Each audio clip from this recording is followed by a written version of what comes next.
We are the music makers, and we are the dreamers of dreams.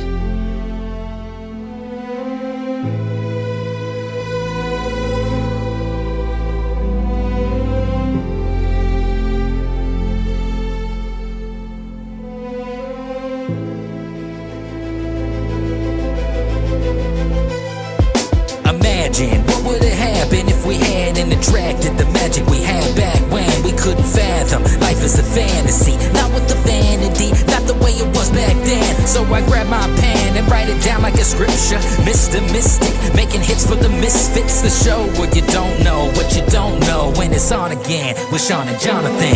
Yeah. Welcome to Meta Mystics, where you don't know what you don't know. My name is Jonathan.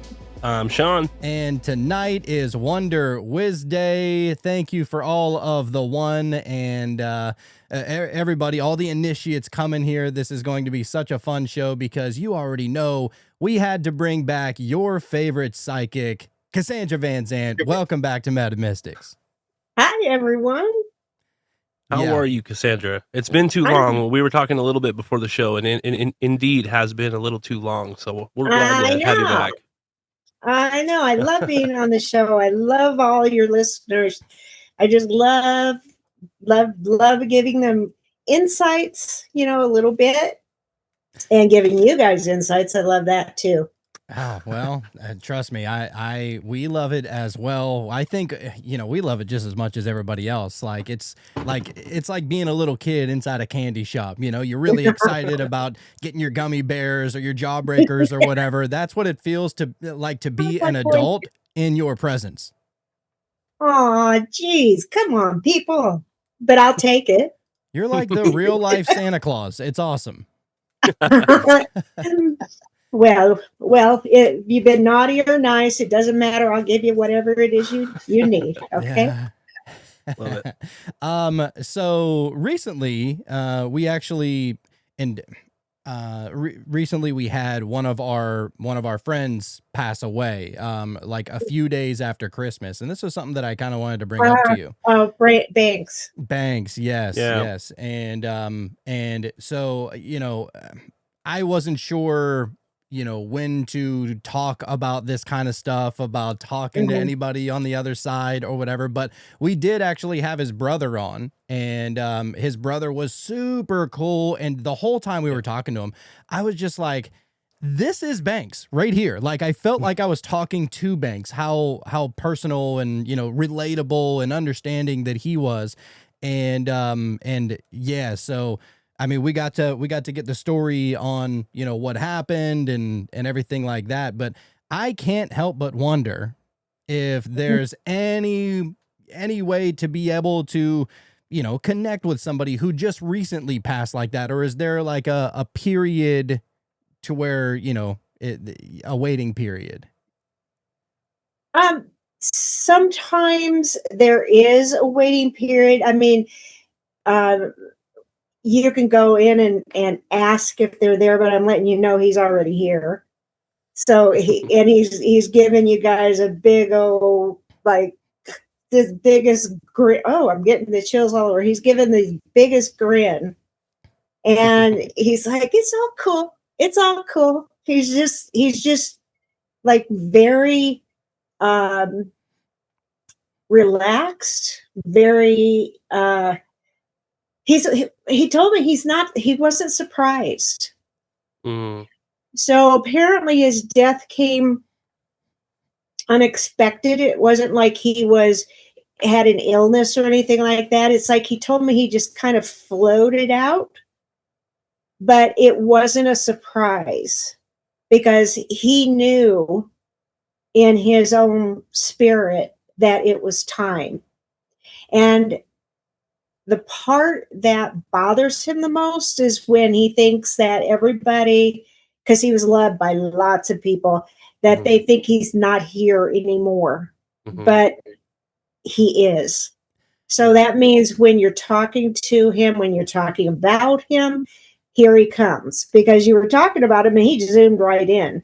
So he's not one of these people that has to go through a huge life review. Okay? I would imagine not. Yeah. no, he didn't have to go through this huge life. He had to go through one, he said, because he's, he's special, but, we all have to go through that. But his short time on Earth made a big impact. And he's saying that it also catapulted him. Oh. So what do you mean by that? He's talking about God. He's showing me being shot out of a cannon. Oh, wow. So he was here on Earth like this, doing his thing, changing people's lives. And then it's like he was in a cannon and he was shot, he was catapulted. So that means that where he's at now and what he is doing is like on a much, much higher level. Oh, wow. That makes a lot So of What sense. it off, dude. Mm-hmm. So what he's working on now, it's to bring back to his people, he says. So his following, his group, his, however, entourage, whatever you want to call it. He just called it an entourage. So that's why it's right out there. Sounds very special. He's got such a sense of humor. He's so warm. He's just like a big teddy bear. Mm-hmm. And very loving, extremely loving. It's almost like I want to cry, because I just feel that love from him. And everything's cool, he says. Everything is cool. That's how I imagine he would have taken to whatever that is, the great unknown, right? Like that's exactly the characteristics of the experience he's having. That's what I would expect, just Yeah. in knowing him the short amount of time, that's just what I imagine. I imagine he's smiling, and I'm not gonna lie. There's been a lot of times where I feel like he's definitely not gone, like not gone.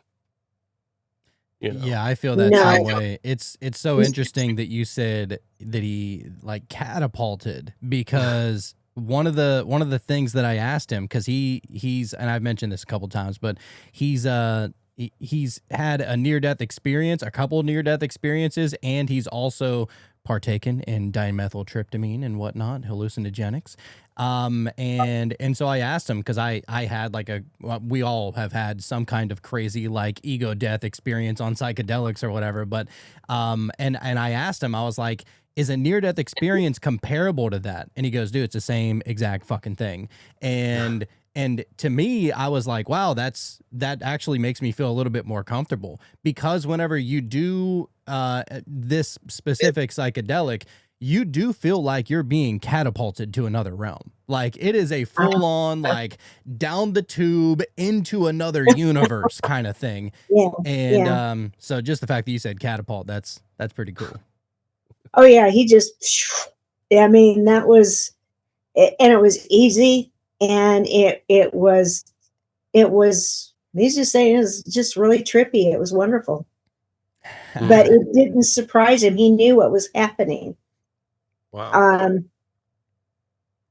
Was he like semi-conscious or unconscious or sleeping or something like that? I think it was he was hanging out with this girl. I don't know if it was his girlfriend or just a friend of his. And his brother said that I guess he asked the girl to go get him a glass of water. And not water to drink, but water to like splash on his face, because I guess maybe he was just waking up. I don't know. Or he was trying to come back is what I get. Possibly. Yeah. And whenever she came back with the glass of water, he was gone. Yeah. Yeah. I feel he was trying to come back. So he was being like, his spirit was like being pulled out, but he wasn't afraid. He knew what was happening. Well, I can see that. For him, it was, an experience. But he's also saying for other people, it was, for him, it was a good experience. For other people, not so good. especially when someone relatively young leaves like that, but he was destined to do that anyway. And in his heart of hearts, he knew he wasn't going to be around that long. Wow. So that's okay, because he completed what he was supposed to do here. Mm-hmm. Well, and he Believe didn't it or leave, not, in that short of time, he completed what he was supposed to do here. and he didn't leave behind, from what I understand about, like karma. Like, I know that there's like a lot of different things that are attached to karma. It's not just the good or the bad that you've done, but it's also the like the things that you've created, whether it's, you got married, or maybe you had kids, or something like that. And he didn't have any kids, he wasn't married. And so like those kind of attachments weren't necessarily, um, I don't even know how to put it really. I heard that whenever you have kids, that there's like extra karmic attachment attached to that, as far as like, the afterlife or whatever. I feel it's because you brought them into the world, and it's like a karmic responsibility thing. Mm-hmm. But it's also to the point where you brought them into the world because this was their time to come in, and you do what you can. And if you can't do it all, then you are like looking at them and helping them from the other side. So it's like a never ending thing, but in a loving way. It's not like, oh my God, now I have to do this. It's that loving way. So they're always looking after them. I just want to say, like, a responsibility, but it's really not a parental responsibility. It's a karmic responsibility. Yeah. Yeah. Well, he didn't leave any of that behind. So, or not any that he knew of anyway. I don't know. I don't know if he was getting down. Yeah, he wasn't supposed to, have a life like that. And he was perfectly fine with it. I mean, he had no, like, oh, wow, I'm missing out on something. No, that wasn't his path. So he was perfectly fine. So it is what he thought it was going to be. That's what he was kind of communicating to you. No, it's more than what he thought it was going to be. Oh no! But yeah. more in a good way, though, right? Or is in it a good way? Oh yeah, Okay. yeah, more in a good way. Wow. It's really funny because he's saying now, like, look at the colors be on your screen, Jonathan, and he says just multiply that by like 1 million. I can So see that. he's just seeing like all of this stuff. It's like he's saying it's like you're really stoned on something good, but you're not stoned. Like you're tripping on acid, but you're really not tripping. It's real. Just your So natural Sounds like state of something he being. would say too. Okay, because this is what he's saying. I wouldn't normally come out and say this. Now, this is from his lips, okay, or his mind, because he's communicating telepathically. But that's what he's saying. It's even more, because he's saying you could change the colors. You can have it wild like this, or you can have it very mild. Whatever it is that you want, you can have it.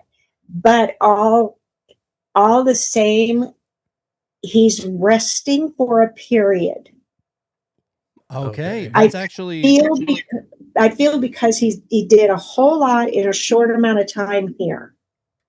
Right. So now he's resting, but he's coming back, he says, in a more capacity, a bigger mode, to say a word, more global way. I don't know why. I don't know what that means. A more global way. That's shit. interesting. Yeah.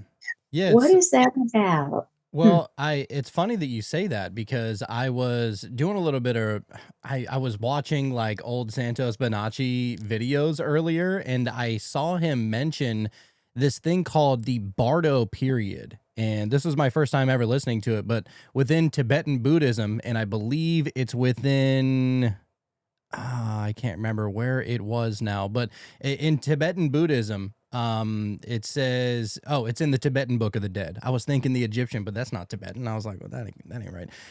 But the Bardo period, from what they talk about, is there's a 49-day like pause, I guess, whenever you die. That there's this period. It's 49 days. It's 7 cycles of 7 is what they talk about, and that your consciousness doesn't immediately reincarnate, but it moves through these stages of awareness, and these stages of awareness unfold over 49 days, 7 cycles of 7, and each cycle of 7 days is giving you like chances at awakening and liberation or redirection and stuff like that. And so, you know, from what I was reading on it earlier, it's if you can't recognize that all of existence is you, or that you are God, or that you are part of the whole thing, or whatever, and you still view it as separate, then maybe you have to do it all over again until you get it.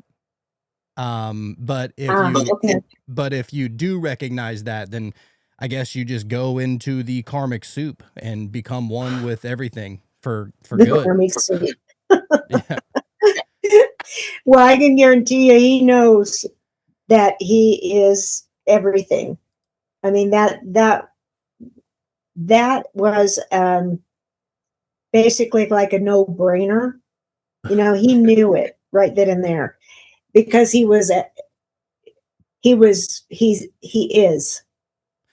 Yeah, He used to always say everything is everything. You know what I mean? And that's including you. Say that? Yeah. He is. I felt like he already kind of knew it, you know, but now he definitely knows it. Now he definitely knows it. Yeah. Yeah. Because when I was there for that short amount of time, it was like everything was perfect. I mean, I knew everything.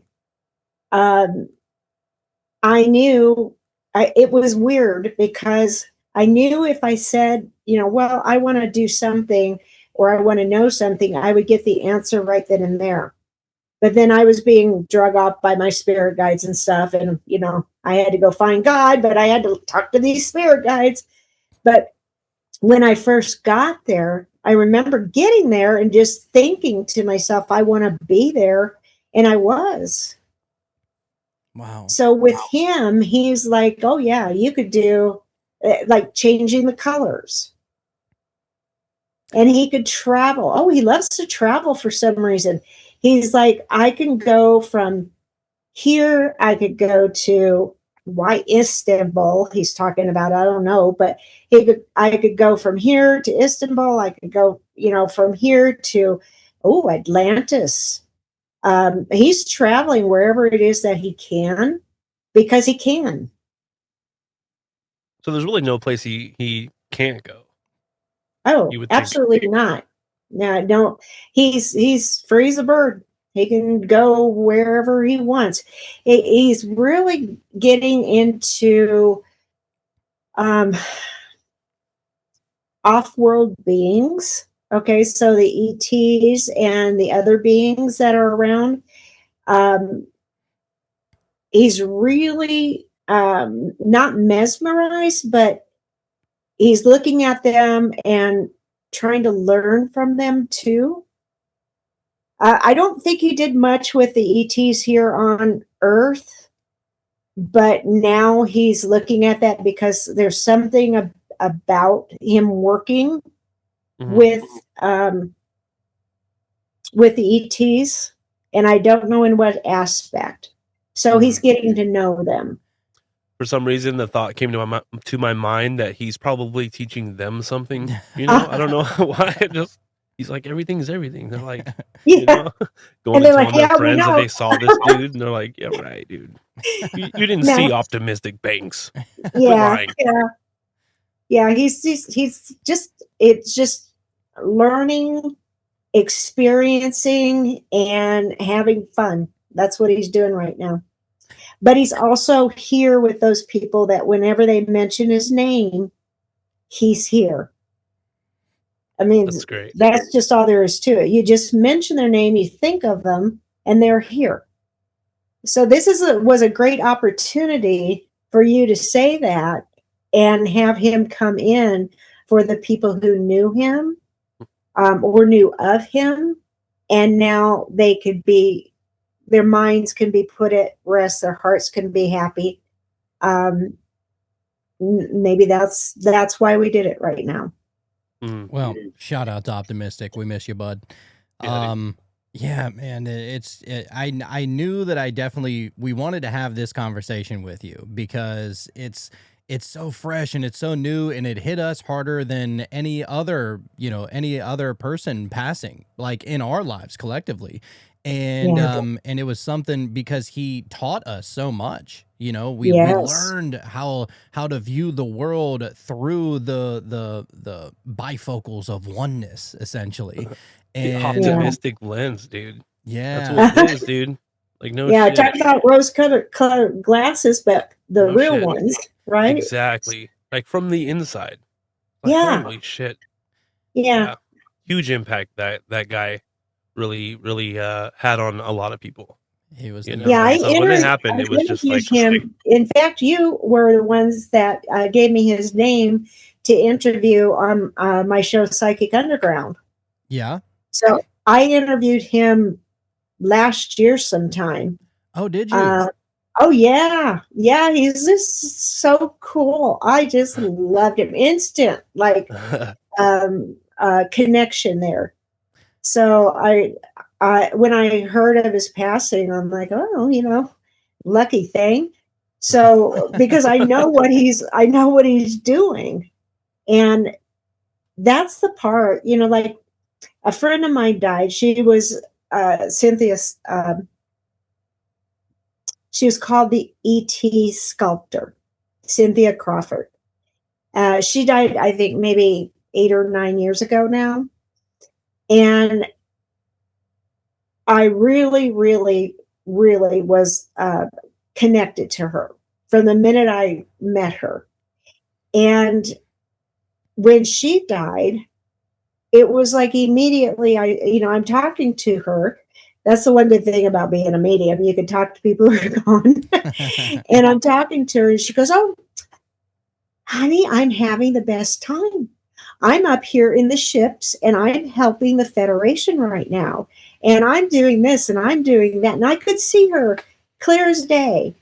And she was just in her element. So she left too early also. But again, when we are done with what we're supposed to be doing, sometimes our leaving has a bigger impact on people here than our staying. Yeah. Yeah, it's funny that you mentioned that you were kind of like jealous of your friend going like that, because whenever we were talking to Banks's brother Brooks, he was like, whenever he got the call, he wasn't upset. I mean, clearly, I'm sure he was upset as anybody else would, but not in a mournful, like, poor guy kind of way. He looked at it as, he did it. He finally did it. Just lucky like, bastard. I could just see that. Yeah. So, it's a great ride. It's a wonderful trip. It's amazing. Yes. I want to get over to the chat. Everybody's excited to see you, Cassandra. The white boy wizard said, "Good evening, Lady Cassandra." Good evening. Taylor said, "Oh, yay, welcome back, Cassandra." Thank you, Taylor. White boy wizard said, "He's here because we're all one." Beautiful sentiment, sir. This is true. Yeah. Taylor said, "How could he not? He knew the one needed this sign." Yeah, we did. Definitely. Yeah. White boy wizard said, "Sucked into the center of creation to exist as the cosmos." Damn. Oh, that's a good one. Yeah. Exist as the cosmos. I love that. Well, white boy wizard's just like living with just a wide open third eye in the center of his forehead. By the way, you see his photo, dude? That's like the coolest picture. It's like full wizard, dude. It makes sense. He just is now. I'm not one that can see. I'm not one that can see auras or anything like that. But for some reason, that aura around you just makes sense. If I could, it would be super glowing, I'm sure. Yeah. Sparkly, yes. Ashton said, was he actually JC? Jesus Christ. I don't know about that.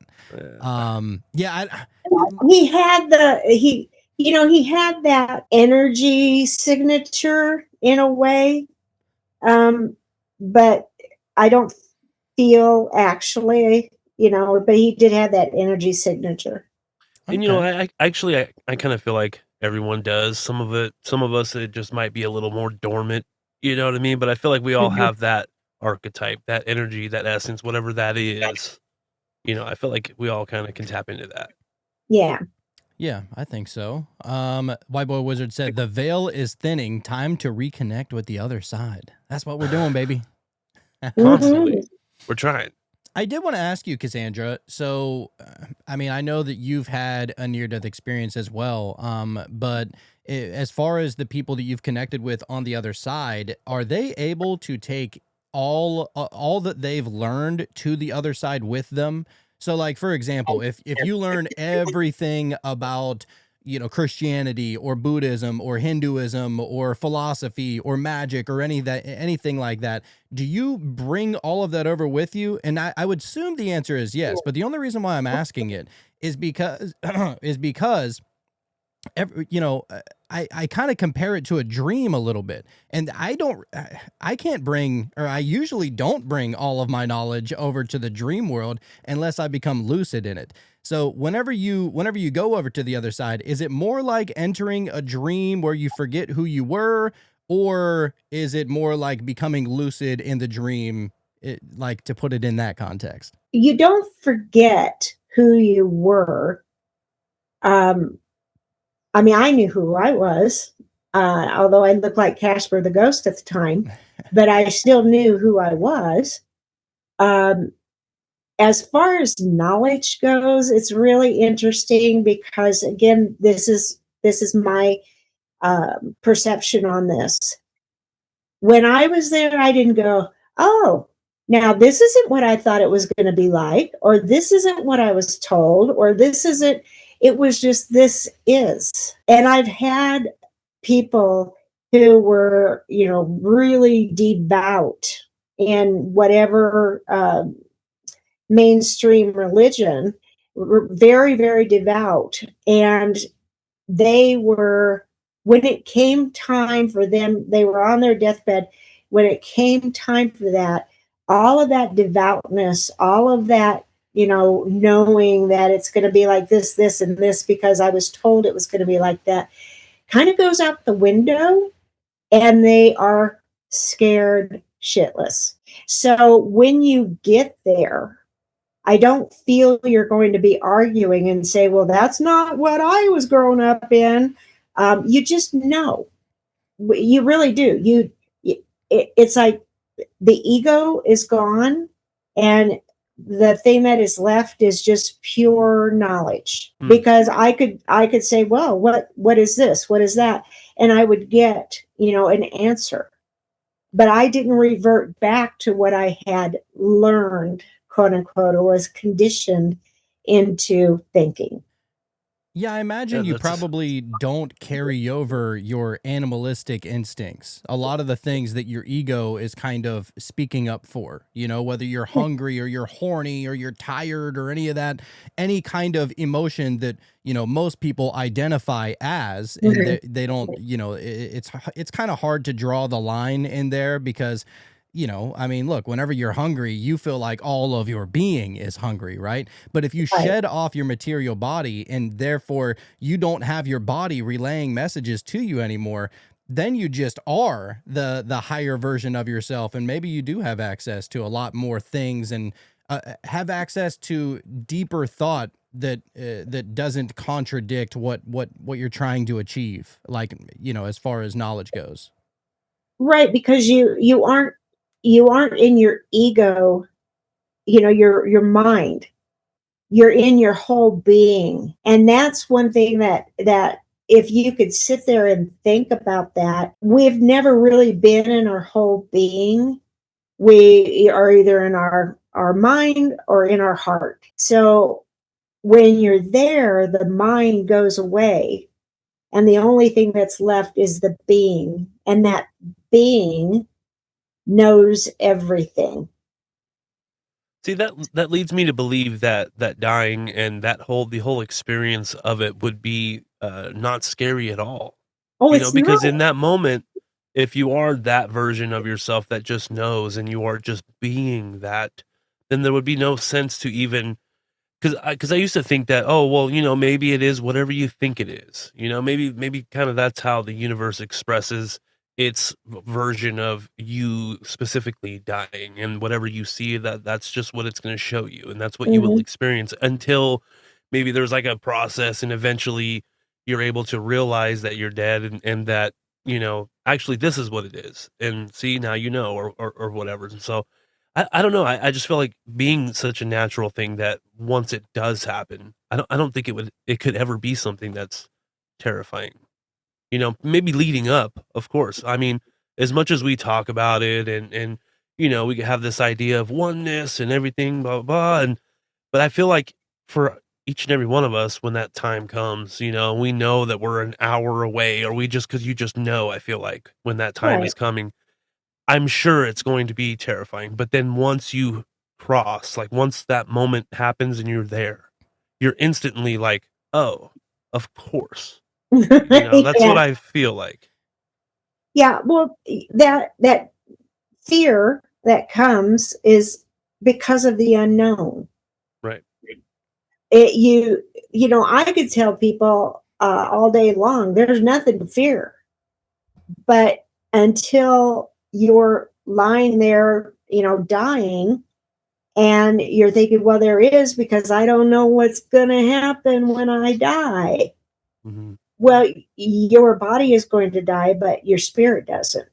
So Mhm. you're really not dead.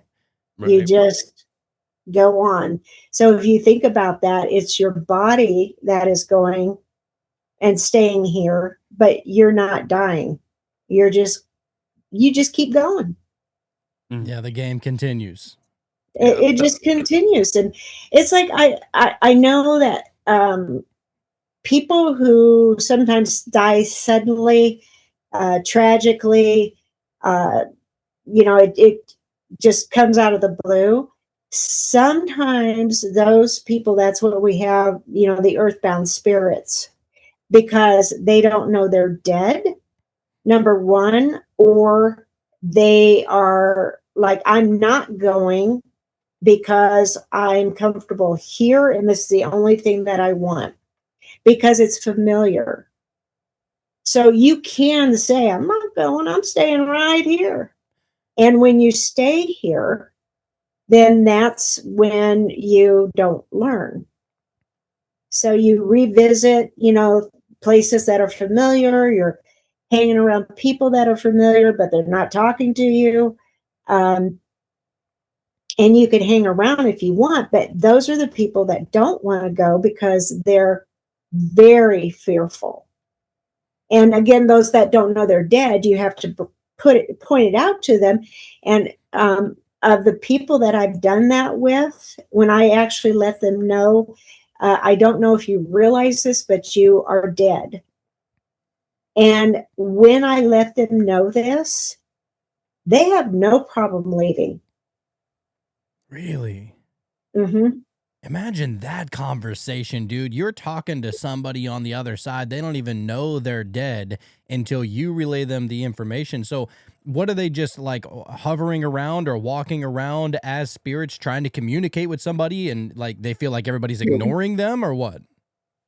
Well, the people that I've come, like the last one, it was a family that had, everyone had been killed at the same time.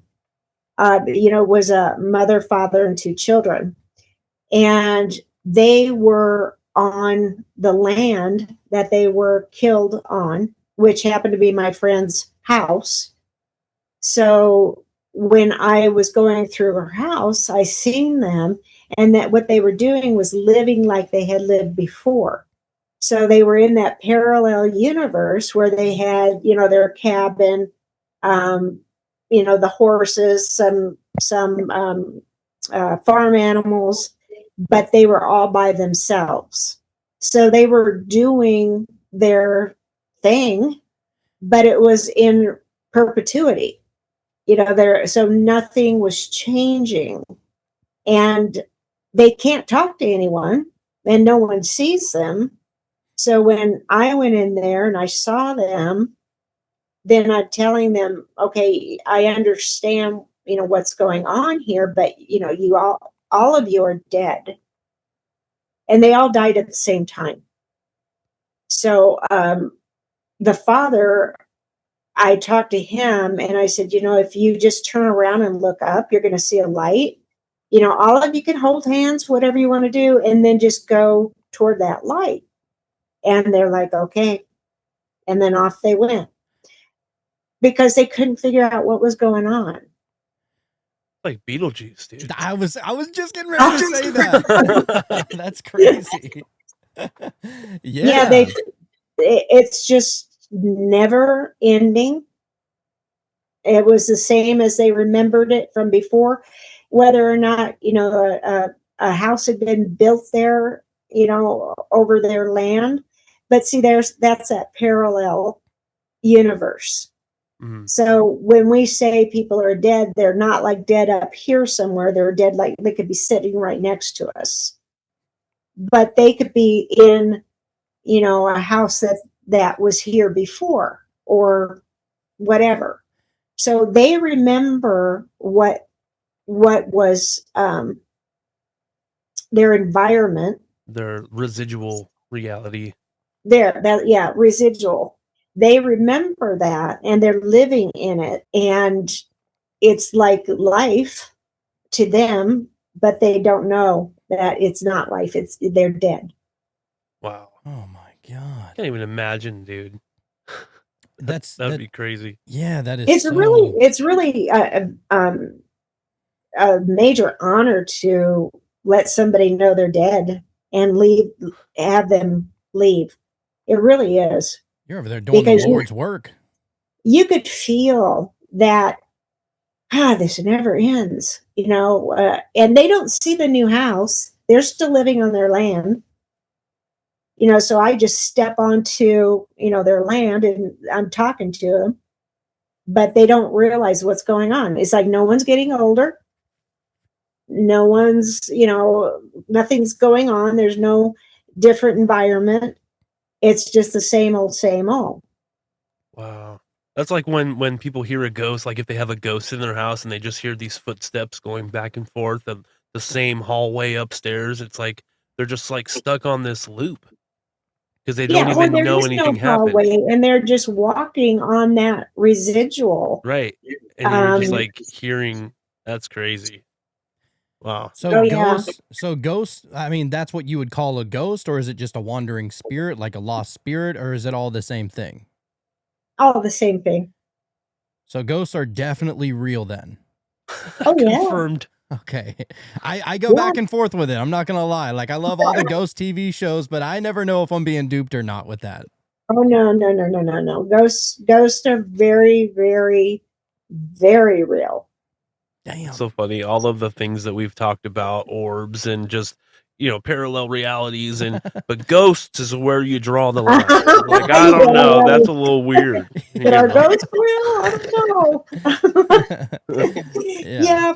I'd start with the ghost, and then I'd go to the orbs, and then I'd go to this and that. But yeah, the ghosts are very real.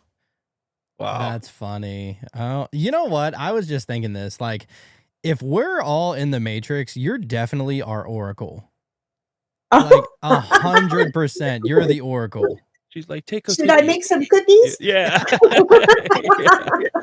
Yeah. Yeah, dude. Oh man. She knew we would say that too, by the way. She probably did. Yeah. We're here to find out why we made the decision. All right, Cassandra, that's why we're here. Mama C, the Oracle. Yeah. That sounds like the name of a good book.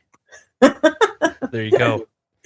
Take it and run with it. It just needs Have you written a book, Cassandra? I don't know if we've ever asked you that. I've written 5. Okay. I apologize. You probably did tell us. We've had so many different people on and I forget a lot of things. Is that Is that a I've task to also really take on, like writing a book? Like, is it a full on job that you find yourself like needing to commit to, even on, when you don't feel like it, or is it like once you get started, you just get into the flow and it kind of writes itself, or like what's your experience with writing books? um well, I have two fiction, but they were based on fact. Those took a long time to write. But my other three that are metaphysical, they were channeled. So the minute I sat down, I got the first sentence and I just started going. I don't do outlines. I don't do anything like that. I just allow them to come through. And the first one that I wrote is called 2012, Coming Out of the Coma. That one I did it in 30 days. So from that was start to finish and published. Whoa. So yeah, because I put it on Amazon and it was like boom, boom, boom. That was very easy. The other two were about the ETs, and that was even easier because they came through and started, speaking about what I was writing about. And then I have 3 decks of cards that I did, and one's a tarot deck, and it has all my drawings on it. So I drew every card in the deck. And then I have another that's an ET deck, and I drew all the artwork in that, and it's all different ETs. Sean, why don't we have these tarot decks yet, dude? I have no idea, dude. I was just thinking the same thing. Why I have no don't idea. you? We're slipping. We're gonna have to Because get they're that. really cool. There's definitely something very powerful and magical, I think, about writing, because like you said, like once you start writing, it just kind of like starts to flow out. Like you're not Well, even it's having to because force the issue. it's coming in from inside of you. Right. And okay, here's one. Here, I don't know if you can see this or not, but let's see. Yeah, This the is devil. this is the devil card, and if you could see that with a devil, he's got chains on you, and you're kind of like in a panic. So what I did with these cards is I drew that, but I put the name and then put what it's about. So these are the tarot cards. What's funny is that there's probably somebody who's like on the edge. They don't know whether they believe in psychics or if they're demonic or something like that. And you just gave them their confirmation by pulling the devil card. There you go. Well, you're welcome. You're very welcome. And then I made a deck of their Earth Message Oracle cards. Oh, I love those. So these are pictures that I took, photographs, and then I put what this means on it. So like this one is, bliss comes to you when you remain in the present. So I took a lot of pictures, and one day my guys are like, why don't you put it in an oracle card? Okay, fine, I will. So I did.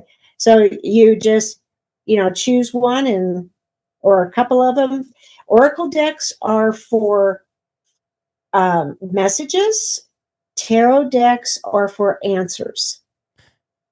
Okay, that's funny. I was just getting ready to ask you that because I have a couple of oracle decks and like I don't even know, probably 20 different tarot decks at this point. But yeah, I never knew exactly how to interpret the oracle. Like, are you supposed to read it like it's a tarot, just like a different kind of message, or is it directly to you, kind of like how you were just saying? Yeah, it's a message. So oracle decks, you don't have to interpret anything like with the tarot. Oracles are just like, here's the meaning, and this is what you wanted to know. So the tarot is where you ask a question and you get an answer. So you have a specific question, or something. Just tell me what I need to know today. You could do that with the tarot too. You could draw, one card, what do I need to do today? But it's so much easier just to get a straight answer. Right. Yeah. I like guess it. if you're struggling, or you really need to figure out what you need to do, and I feel like a lot of times people will draw a tarot card because they're trying to make a decision. Maybe they're stuck on something, and I don't know, maybe you get like a 4 of Swords card and you're like, what does this even mean? Like, as to the question that I'm asking. But with Yeah. an oracle card, if you're feeling flustered and you're in that situation and you get the card that says be present, and that's all right, I'll just do that then. That's a lot more clear, right in your face like that. I like it. Then you think about it and you're like, yeah, I have not been very present. No wonder I feel so anxious, thinking about the future and shit. What am I Right. doing? So it's very, and there's so many oracle. I love oracle decks. I love tarot decks. But oracles, like the angel oracle decks, I love those because you're getting messages from angels. My ET deck is an oracle deck, so you're getting messages from your ETs. And then, of course, the tarot deck. But any of them, remember that these are tools. They're not in and of themselves magical. Right. They are tools that you yourself are using to get your answer that's inside of you in front of you. Yeah, it definitely I wanted seems like to that. really quickly. I wanted to ask you a question. I know you've had like experience with the ETs and all of this. We were talking in a recent episode about like disclosure and things like that, and I'm sure you've heard of it. You see things all the time about disclosure this, disclosure that. But like, what are your thoughts on a disclosure? Like, where does your mind go just having the experience with ETs? Where does your mind go there? I think there's already been disclosure, but people are kind of waiting for the government to make it real. So if that makes it better for you, then that's great. But I already know there's been disclosure. I don't know how many government whistleblowers we need to convince these people, but Well, it is true. The thing that really irritates me is when, I would read something like the government says UFOs are real. Seriously? They have to tell us that they're real? No. yeah, I'm We sorry. already know. And just to like this, I was having this thought earlier today. If I don't know, let's say aliens come here, or maybe they already are here, and maybe they want to speak to your leaders or whatever. Just me from a personal level, I don't feel like I elected politicians to speak on my behalf to the aliens. Yeah, Like that's a good one. I didn't ask them to do that part. Like I feel like we can handle that. I think they're Right. the least equipped. Yeah, You know what I mean? Like they're the Yeah. last person I would want communicating for us. they didn't even do mushrooms. I know, right? And it's obvious. Yeah. That's so true. That's a good thought, because it is true. Like I said, I feel there's already been disclosure. I mean, there are people that do communicate with the ETs. There are people that have been in the ships with the ETs.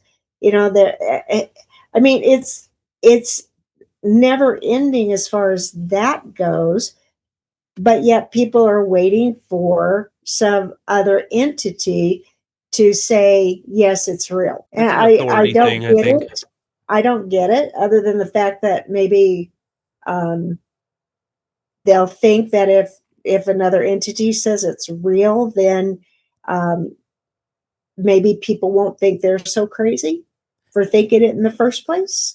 You know what I was just thinking, and this kind of like goes into the ghost conversation as well as the ET conversation, but I feel like a lot of people, including us, a lot of times are whenever we're sitting with ourselves, we believe our thoughts to be our own and not just like frequencies that are coming in, right?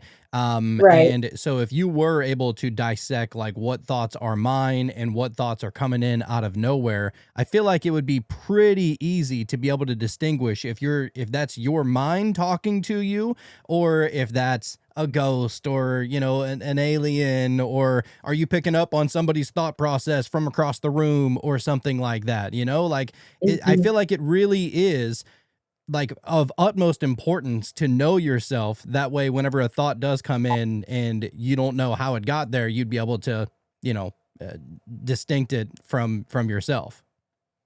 Well, majorly important. You are wondering why you hear something in your mind that's telling you to jump off a bridge. You know, okay, no, not okay. Why is that doing? Why are you hearing that? What attachment or entity do you have around you? Are you going to listen to that, or are you going to refuse it? So anything that comes to us, I mean, we have our own thoughts, obviously, but when we have those, you look at the difference. Okay, the discernment is it an intrusive thought? So it's coming in and is like, I didn't really ask for your opinion type of thing. Or is it a loving thought? Is it a suggestion? Or is it something that says you need to do this now? And you're like, why? So when you have that discernment about thoughts that come in, then that's where you're going to be um, better in this game of life, because you choose what to listen to, what to allow. You choose it. So if you don't know that you have a choice, then you're led around. Okay. Yeah, that makes sense. Another thought that I just had. So I know that you're very connected with, with the other side, and just being able to read all the different frequencies and the energies and being able to communicate, right? But do you ever find yourself like, is there ever any food that you eat that somehow like loosens your connection to that other side? Like if you eat pizza or fried chicken wings or any kind of bullshit like that, like do you feel that connection is not as clear once you do that, or is it Oh, always I know pretty what you're good? talking about. I feel Yeah, like mine yeah, is Taco Bell yeah. instantly. I know what you're talking about. I know that there are some people that stopped eating meat, stopped, eating refined foods, processed foods. I don't feel that it affects me in that way, um, because I just don't feel it, and I just don't allow it, because the minute that I feel that those foods clog your arteries and everything else, it doesn't clog your mind. Okay. All right. That's all, because I've kind of gone back and forth with that as well. Like I feel like if you know that you can connect to the other side real easily, then there's not going to be a material thing that's going to sever that connection if you're very well aware of it. I kind of assumed that, but I just wanted to double check. Well, that's the way I feel it. Other people, they feel that they have to keep everything very, wholesome as far as their body goes, and pure and everything. That's great, but I don't. I like food. I like alcohol. I mean, I I like, material things. So the point that I make is I don't you don't, what is it called? Um where you everything in moderation. Hmm. Okay, so you do everything in moderation. Why not? We're here we're here to experience. We know that if we eat too much fatty food, we're going to get fat. So we cut down on eating so much fatty food. Yeah. It's Makes just, sense. but you can still have fatty food, or you exercise more and have fatty food, or, you have a drink, but when you get fallen down drunk, then you just don't drink as much. You still enjoy it. And nothing against working out or dieting or anything like that, bro. But from what I've been able to observe, it seems like the people that are constantly working out and constantly eating healthy, they die like in their 60s or early 70s. I'm like, what was the point of it all then? Well, we're going to die regardless. That's just all there is to it. But everything in moderation. I look at it like that.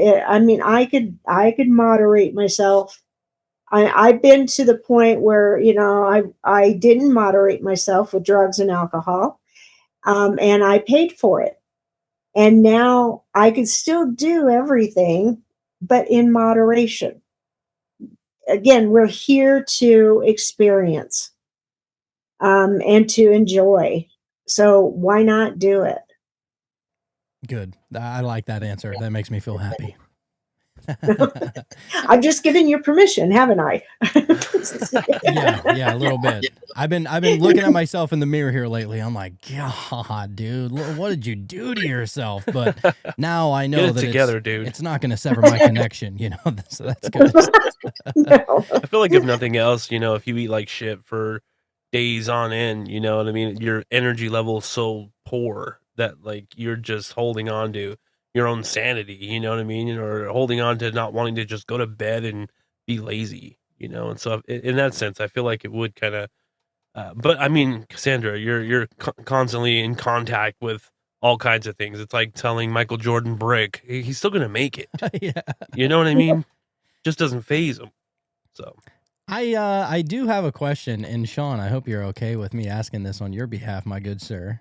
Oh, yeah, well, all right. I have no idea what's going on. I just got to throw you to the deep end here. Of course.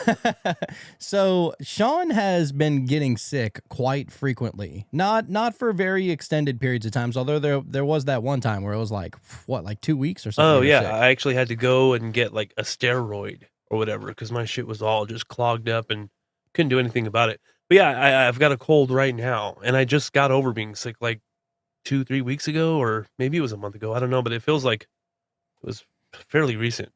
So Mike, I wanted to bring that up because typically whenever people are getting sick frequently, what does that tell you in your mind whenever stuff like that is constantly happening? What I feel is you're too scattered right at the moment.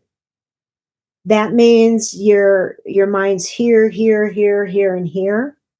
So when you're scattered, you can't have your whole life force working for you. So there's part of you it's being compromised because of that, and is in the head and the chest. It's mostly in my face, like it's all Okay. congestion and right here in my forehead and my eyeballs and. Okay, so what's happening is I feel, I'm not a medical intuitive, but what I'm feeling is that your crown chakra is closed. So it's compressing everything. And if your crown chakra is closed, then you just work on opening it, which would be nothing. You just put your hands up there and start to open your crown chakra. Mm-hmm. And when you do that, then energy starts to flow in, and then it flows throughout your body. And whatever it is that's in there will just go and naturally flow out. We got our meditation tonight. That makes a lot of sense, actually. I do kind of feel that way, like there's a lot of time when I'm at work, like of course I've got to work. I've got to make the money. I got to pay the bills or whatever. But, it's like I'm doing that. And so that's like a whole nother life. And then I'm doing our podcast, which is like a whole nother life. And then I'm also taking care of the kids and the family thing and all that. That's a whole nother, and it's all kind of just compartmentalized almost. Yeah. Well, you're scattered. Yeah. So that's what I call scattered. Mm-hmm. So what I would suggest because you're in your head, you know, you're thinking of this, and this. You're thinking too much instead of allowing the universe and your guides to help. So you're the man. You have to have the solutions. You have to keep everything together. And that's what you've been conditioned for. But you're the man that also has to recharge himself. So if you can, like, and I'm talking 5 minutes a day, just go somewhere and recharge. You don't have to think about this or this or this or this. You just start to recharge. And that means it could be as simple as sitting outside and putting your hand on your heart. So you're bringing yourself back to your body. You can, I'm sure you meditate, but I don't feel as much as you want. Not as much as I should, for sure. Yeah. So what's happening is, again, you're in your head. So why wouldn't it feel clogged up? Yeah. No, that makes a lot of sense. One thing I would suggest is that you get like a sink full of water or a tub of water or something, put some sea salt in it, and then put a washcloth in that, and then put it over your head. Okay, will do. Over your face. Because it will draw out whatever's in there. And that's going to help too, but you're scattered. So when you feel that, no, it's funny that you say that, because the last couple days at work, I've gone over to the hand washing station and just like threw cold water on my face. Like I felt like, just intuitively, I guess, I was just like, I just need to feel better. This is how you're going to, you're going to feel better, and watch your words. Say, I am better. So watch your words. Bring all the parts of yourself that are scattered back into you and just recharge. 5 minutes. Okay. Wait, do you drive to work? Yeah, I drive to work. Okay. During that time, the only thing you're thinking about is work, this. Use that time to say, I feel I'm healthy. I'm bringing myself back to myself. I'm whole. And I have helpers on the other side that are going to help me now. Yeah, it's so funny. Put everything else out of your mind. Yeah. It's funny because Jonathan was like, when did you start feeling sick? And I was like, I don't know, midday, Sunday night-ish. He's like, oh, because you were thinking about having to go back to work. And I was like, I think you're right. I was like, I really didn't want to, but it's like, even when I'm at work, I know I have to be there. I know I got to make the money or whatever. But even when I'm at work, I don't even take those moments that I probably should for myself. When I'm at work, like the way my integrity is and everything else, when I'm at work, I'm there to work, so I'm giving it but you have my to take all. a break. Right. Yeah. So. And when you take that break, utilize it. Yeah, I Just definitely will. recharge. For sure. What did you say that that Optimistic used to say in his songs about work? He said, slack off at work more, save that energy for the art. In the end, it's worth more. So I thought that just like, it gives me chills, just, you know what I mean? Like there's so much that he said in his songs. It's like, every time I hear it, I'm like, oh yes, dude. Like he knew what was up, man. There's a new little yeah, I nugget need to every take that time. advice. And you even sure. said it, I have to go to work. Okay, that's a drudgery in itself. Yeah. When you say that. I still see you in a suit. I can't see it, Cassandra. I don't know what's going on. I know you can't, but I still see it because I feel the universe is preparing a better place for you. And I don't know what or how, but I see you in a suit. So you're going to be given an opportunity that is going to free you up. It won't be drudgery. but you're going to be able to do what you are doing and getting paid for and do everything else. But you're not going to be going, ugh. Right. And I don't know why you're sued other than the fact you might be interviewing or something, but I don't feel Right. this is where you're going to be sitting behind a desk. Right. Yeah, I don't know. We'll see how it pans out. You know what I mean? Yeah, So, you let me know because I keep seeing that. I definitely will. Hopefully it's like this podcast involved, because if he's in a suit and we're maybe going up and talking to some big wigs, or maybe we're putting on an event, that would be sick. Didn't I say something about syndication? Yeah, you did. Ah. That's crazy that you even remember that, because that was like 8 or 9 months ago. Oh yeah, and see, when my people give me these things, because I don't remember things when I give someone a reading, it's like, you might want to write this down because it's going to come in and go right away. But when they give that to me, then I know that it's meant. So yeah. You know, whenever you initially told that to us, that's whenever we had decided to bring the majority of our episodes over to the Cult of Conspiracy, and we stopped posting so much of them onto our own platform. And that worked out pretty well until we decided to pull the majority of the episodes from over there and really try and focus on boosting this podcast up as its own thing, and no longer just being like a little brother or whatever to my other podcast. And since then, I've actually gone full time here, and I'm not doing the other podcast. So all of my energy is on this show. And you're seeing major growth. Yeah, like crazy. It's been awesome. And we've obviously, you know, that's with the help of the amazing guests that we have on. And I think that a lot of the listeners are sharing it and stuff like that. So we're very appreciative. But yeah, it's crazy. Just the amount of growth that it's had over the last couple of months has been, which does make sense, you know, considering, you know, I at least for me, I felt like half of my energy was on the other podcast and half of it was on this podcast. Now it's 100% here. And, you know, it's like, whenever you water your grass, it's going to grow a little bit more, you know, I feel like I'm showing a little bit more love to it. And so, it's pretty cool to see it grow like it is. Yeah, there's something, and I can't wait for you guys to tell me what it is. We'll keep you posted. Oh, I'm sure you will. I'm definitely excited for whatever that is, because it sounds like something good. Well, know? Look, whatever happens, you're coming right along with us, Cassandra. So you know.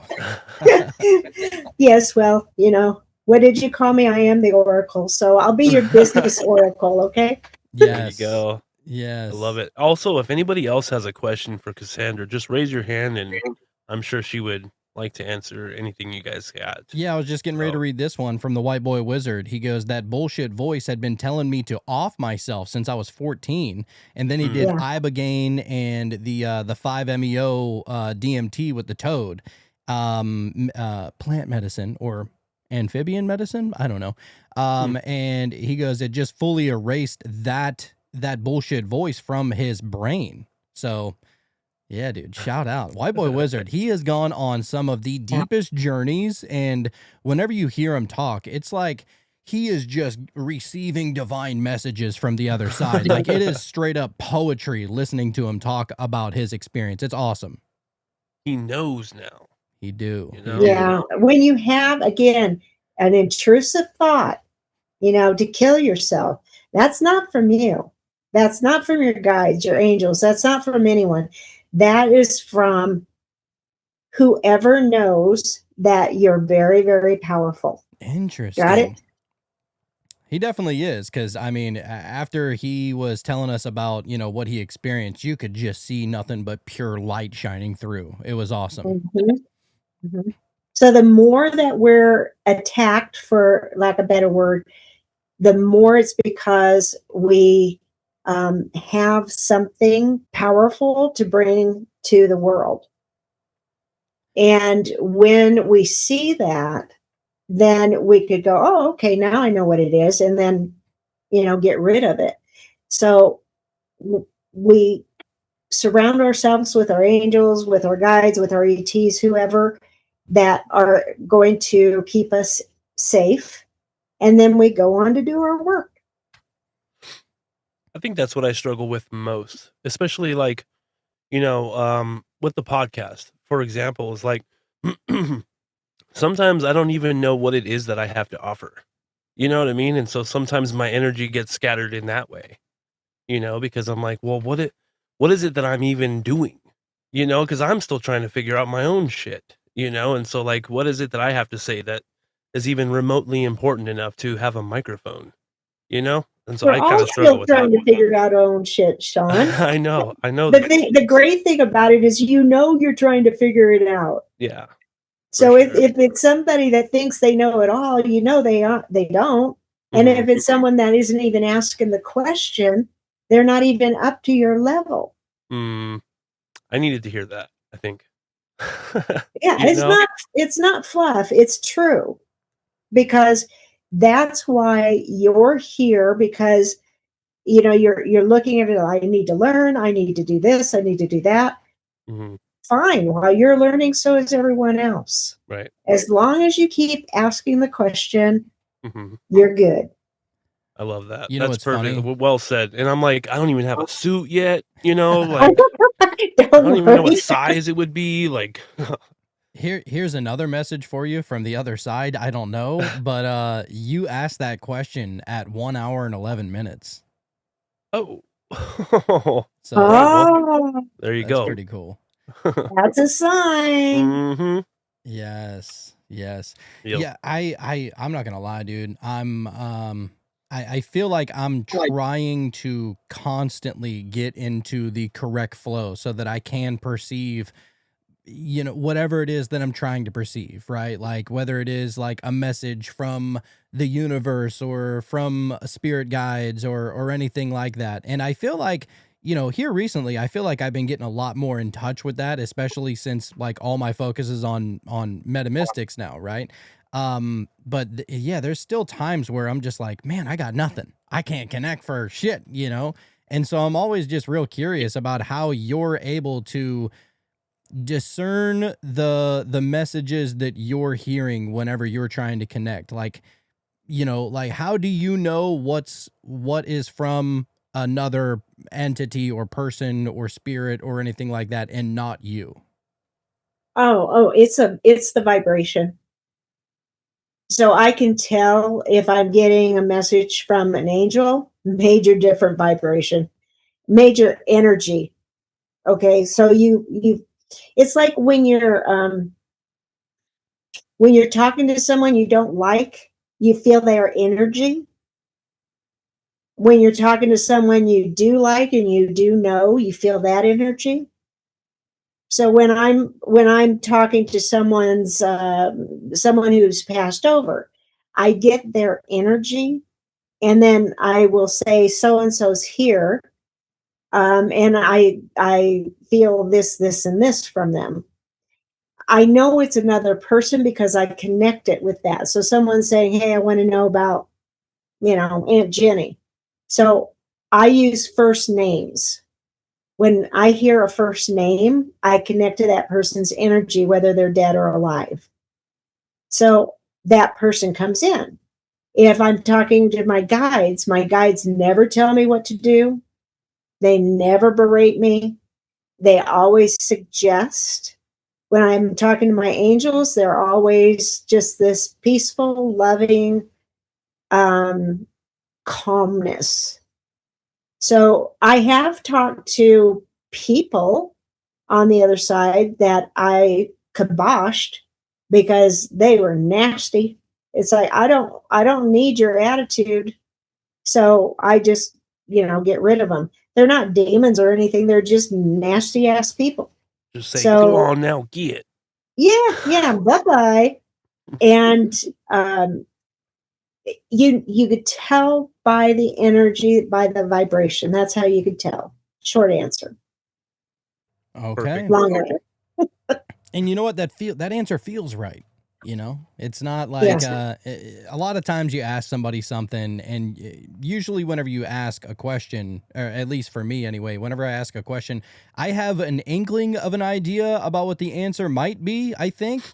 And then, if somebody just completely out of left field, I'm like, okay, well, I don't know. Like if you would have said, well, what you got to do is that you got to, walk on some hot coals and you got to chant the name bazooka or whatever. And like, you know what I mean? I'd be like, what? I don't get that. That's not what I heard. And anyway, Yeah. That's your discernment, because we all have that. Not all of us use it, but we all have discernment. Like you've all, I'm sure at one time or the other, you say, damn, I knew I shouldn't have done that. That's your discernment. But what you did was you ignored it. Yeah, I feel like I've really been trying to do what I feel is right, not and not necessarily succumbing to, the things What that you I know, think. Yeah. the things that I know I shouldn't be doing, and the things that I'm questionable about or whatever. I just feel like there is some kind of knowing as to what I should be doing and what I shouldn't be doing, kind of thing. Yeah, it's kind of strange, but I do have a question though. And maybe we've talked to you about this before, but I can't remember.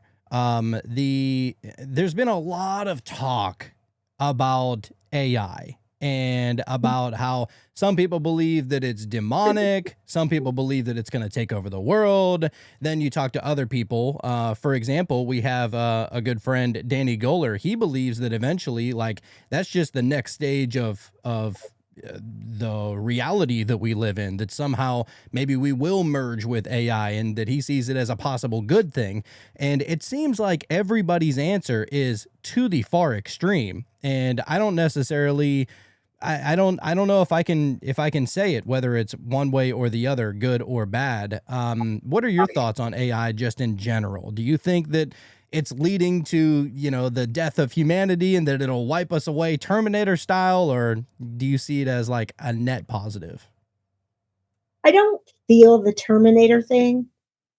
What I do feel, and this is, I mean, not even half as dramatic as other people think, is it's like,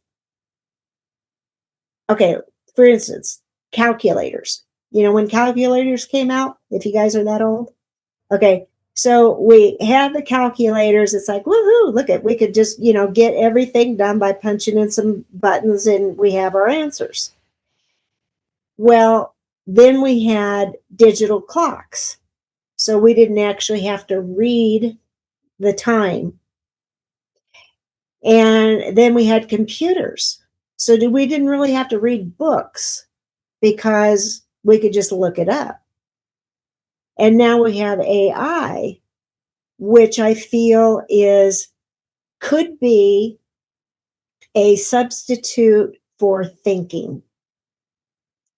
Because we ask AI, what do you think about this? How do I do this? Whatever. It could be a substitute for thinking, because instead of just sitting there and saying, well, I think I should do it like this, we might depend on a program to tell us instead. So we'll lose our thinking ability. Wow.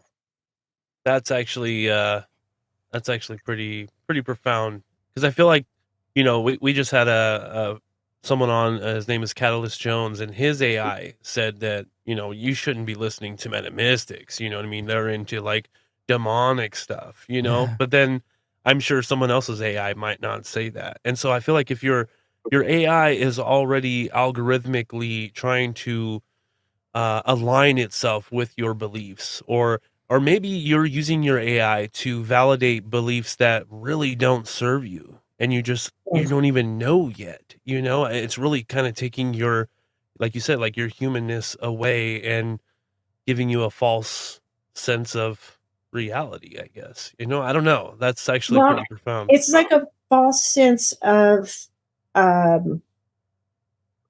of answers, of a way of doing something. Because I've been known to do this, instead of thinking how to compose a letter myself, I'll just go to my chat and have it compose it when I could do it myself. But I use it as like a time saving program. Same. But, you know, when I'm doing this as time saving, then I'm also looking at it like it's, believe it or not, I feel that some of it is, it's like a big tarot card, but it's a program. So you go in there and you ask, you know, what is it that I need to know about this or this or this? You still get your answers, but it's through this program instead of tarot cards. It's like an extension. So I look at it like this. I'm not allowing a program to take me over. I'm allowing it to bring that which is within me out on a screen. And if it says something that, you know, I look at it and I don't resonate with it, it's like, I don't think so. But it's never done that. Right. So I use it as a time saver. I use it as I throw ideas, you know, and I also say, give me, you know, and a way to do this or do that. There's nothing wrong with it. It could be an encyclopedia that you do that, or you can go and pay someone to do that. But if we use it, I actually saw something, and I can't remember where there are lawsuits against, I think it's chat, but I'm not sure. But it's an AI thing. Because these people are saying that this AI had taken over their lives and that it was telling them to do this or not to do that, or, you know, whatever. Unplug, people. Okay. Just unplug. But easier said than done, because then you get so, oh God, what's the word There's for a it? reliance that is built upon it. Yeah, you get so you rely upon something so much that you can't pull away from it, because you have lost your ability to think. So It's you're a letting tool. something else think for you. It's kind of like when, you know, computers were becoming a big thing, and then the internet, and, you know, it's like, just realize it's a tool, you know, use the tool. Yes. Don't let it use you, you know, just have that discernment.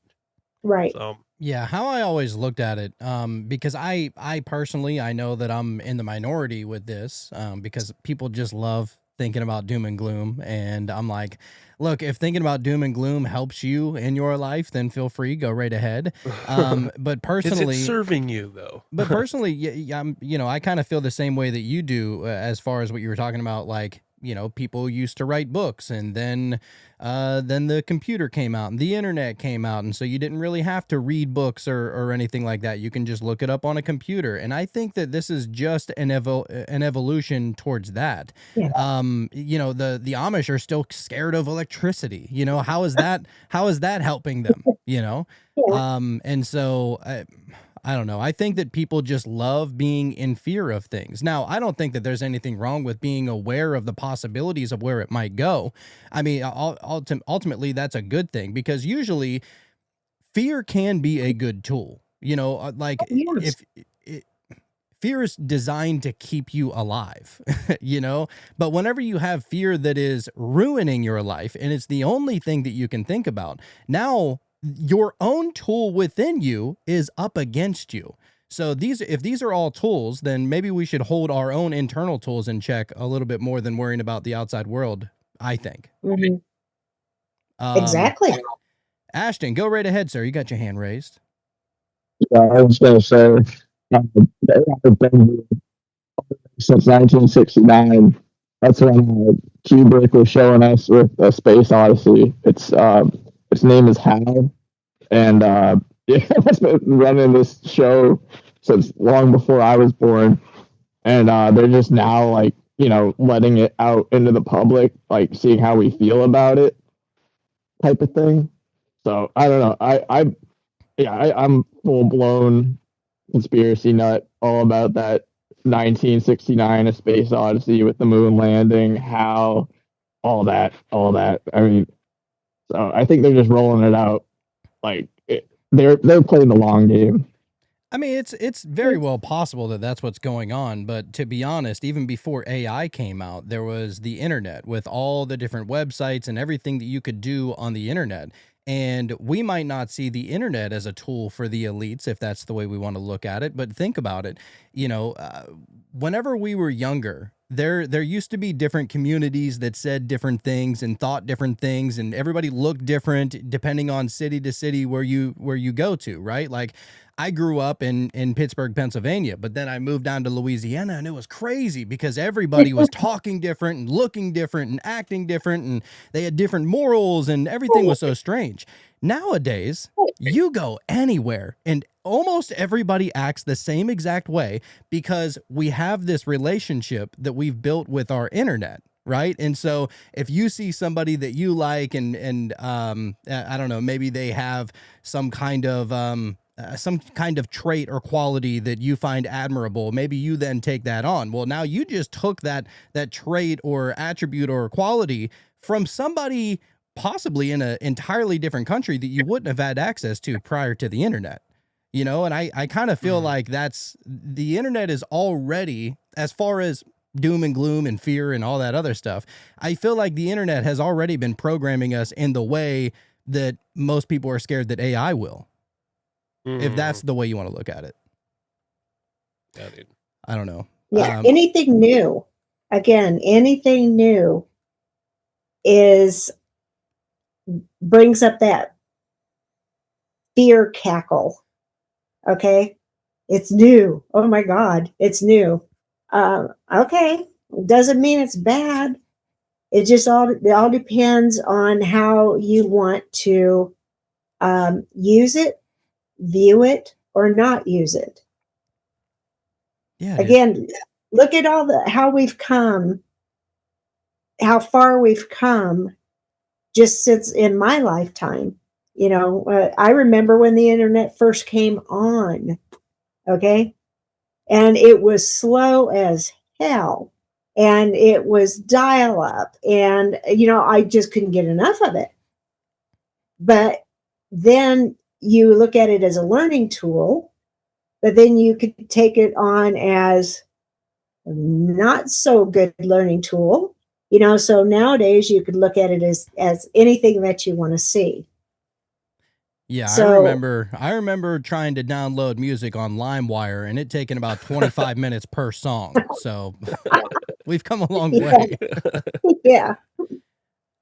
Yeah, so I don't know. I just know that I feel like nowadays, especially more than any other time, probably in human history, people are just looking for something to be fearful of.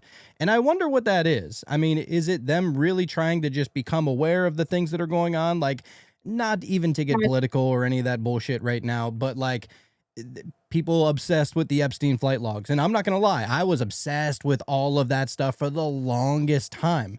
But whenever you get down to like brass tacks, what do we really expect to come from that? Like, why do they if they are releasing it, if they haven't been messed with or whatever, right? Like with all of that being released, how is that going to better our lives in any kind of way? Are we going to be the ones that hold these people accountable? Like, are we going to go up to Jeff Bezos's house and what are we going to do? It's like at a certain point, it's just information overload, and it puts you, at least, from my point of view, it puts you in a position to where, I don't know, maybe you feel helpless and that the world is so sick and so bad and now you're part of it. And you know what I mean? It's just kind of like a net negative overall vibe at that point. I think people are addicted to those kinds of things because it's like, well, look how bad it is out there. They look at everything that causes them fear, and then it almost gives them validation for not being as far along in their life as they would have hoped. It's like, of course I can't because they are doing this and that, and I can't do nothing about that. So of course I'm kind of fucked. You know, I think I don't know. I could be wrong, but I feel like that's the fascination with fear and that sort of stuff. Yeah, dude, just get out of fear. It's not a good vibe. Yeah. I feel a couple of things with when anything like that comes out. One, I feel it's a diversion. So for whatever really is going on, this was put out to divert, what is really, really, really happening. Because if you look at it, yes, whatever had happened with the whole Epstein thing and the children and all that, yes, it is terrible. But it's also something that the powers that be know will get especially Americans in an uprising. They would be very, like, I need to focus on this because this is wrong, which it is. But there's also something that's going on that's creating this because it's a diversion. The second thing I think about it is the more it gets into people's minds, it's that collective unconscious that it keeps going back and forth, back and forth. So it's like everyone gets into this fear base, or they're like, oh well, this is whatever it is. It doesn't have to be the Epstein thing. It could be, this is the fear base, the AI. Okay, that's a collective unconscious fear based that people are bouncing off. And yeah, if it's bouncing, it's going to hit you sooner or later. So you can say, no, I'm not, going into the fear. Not because you don't see the reality of it or the not reality of it, is because you aren't going to buy into fear. You look at it and you judge it, you discern it for whatever it is, but you don't allow the collective to run your life. Perfect. Yes. Solid. Yes. It's up to there are things for the masses and then there are things for the individual. And I think that we have to be able to discern the two at a certain point, because if all you're doing is just watching the news and staying in fear or staying in judgment or staying in hate or staying in just a low vibration altogether, like what are you really doing for yourself? Because that Right. stuff tends to leak into your life. If you're constantly scared or talking shit or whatever on somebody or something, and you just have that negative hamster wheel just running in your mind all the time, that's going to leak over into, maybe your relationship with your significant other or your workplace or with your kids or whatever, right? And it's a fucking cesspool of a void that we should be avoiding, Right. Right. And then they're getting upset with you because you don't see their reality the way that they do, Right. because their wheel's been spinning all day long, and they're just totally convinced that the world's trying to kill them. I mean, I don't know. It's getting weird, dude. Not a good I place mean, to we be. have the internet in our pocket all day long. Oh, Everyone's being yes. suggested all times of the day. So it's like we You don't know, even see reality for what it is anymore. No, we don't. And, we can do whatever we want. And if we want to stay in fear base because that's what makes us feel safer, kind of ironic, but we stay in that fear base because we feel safer. We feel like we have some control because we have something to hang on to. And the thing we're hanging on to is fear instead of truth and reality. Because anything that causes fear in us, we have to see where it's coming from instead of just taking it. So if we see where it's coming from, then at least we can make our own informed decision about if we want to continue it or if we don't, instead of just going right into it. Nothing is black and white. we have that part of us that we can actually think and feel. Yep. Yeah, it's like the news never really shows anything good anyway, I mean, they're quick to tell you about somebody's thoughts on the Epstein flight logs, but they're not going to tell you about Susan living in Chicago at 413 Oak Street that just helped her neighbor out with cutting her grass at 415 Oak Street. That's never going to make the news. It's just the negative stuff. And I kind of see it for what it is. I did the conspiracy show for 5.5 years, and my mind is always trying to wrap around, like, what should I concern myself with and how the information is affecting me as an individual.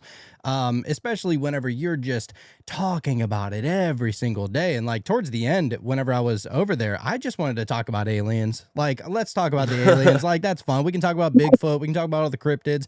So damn tired of listening about politics and the news and this sickness coming around and this pedophile. I'm just tired of it, because that stuff, whenever you're just putting yourself in that form of judgment or fear, it's like, it eats you away. And you see kind of what it is, really, because whenever that stuff comes out and you get the masses talking about it, now it almost becomes its own, egregore at this point, and everybody's fearful of this devil or this demon or whatever, and it's just an overall net negative vibration. Not to say that these things don't need to have a light shined on them, but within the human consciousness, and everybody's thinking about it's like growing into this fucking thing. And, I don't need that. I'm good. It becomes just its own echo chamber, dude. People just bringing up conversations about shit they have no idea how to fix or control, or you know what I mean? It's like, why am I having this conversation right now? And I feel like ultimately people like judging things that are outside of them, because they know that they probably got some shit going on internally, and so it's easier to just judge outwardly. Meanwhile, people they're dealing with their own issues, that they're almost like hiding the shadow work that they need to do so that they can focus on this other thing that the world is already talking about. And somehow my awareness and my consciousness is makes me a better person for talking about it. I don't know, They don't even know the shadow's there. That's the that's the biggest conspiracy. You know what I mean? That's Peter Pan's shadow. It just ran away from him right there, dude. Even Peter Pan had to sew that shit back on. You know what I mean? He knew how to integrate that thing. He's like, you don't move until I move. All right? I'm the captain now. Yeah, dude. So Cassandra, usually whenever you come on, you we have these awesome conversations and everything, and but I know that there's going to be some people that are excited to be able to talk to you. And I know that you don't got all night to be able to go in and every single person, because I know that can take all damn night. But is there anybody that you can see that is within the chat, or that you can see like their video or their picture or anything like that? Is there any kind of message that could potentially be coming through right now for any individual out there? Well, that's interesting. I like how you say that. Okay, let me see. Does Pete want a message? Come on down, Pete. It's your time to shine, brother. He said, yes, please. Okay. And then Louisa, you're going to be second. I'm going to do 5. All right. Laura, you'll be third. Britt, 4th. Okay. I'm going to say Mike will be 5th. I think you said Mike twice. I did? Yeah, I was writing them down. Oh, did she? Yeah. Oh. You got Pete, Louisa, Britt, Mike, and... Unless I messed up. No. Okay. That's good, because I was looking at Valerie and Mike. So let's go with Valerie for the 5th one. All right. Well, okay, who's the first one? Pete? Pete, yep. Okay, Pete. What's going on with Pete?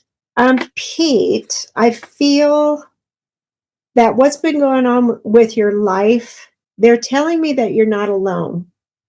And that means you may be feeling like you're very alone right now, and that things aren't going as fast as you want them to be.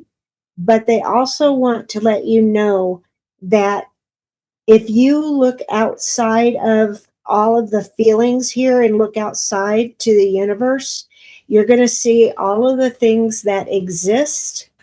And the things that exist, they're telling me, are possibilities.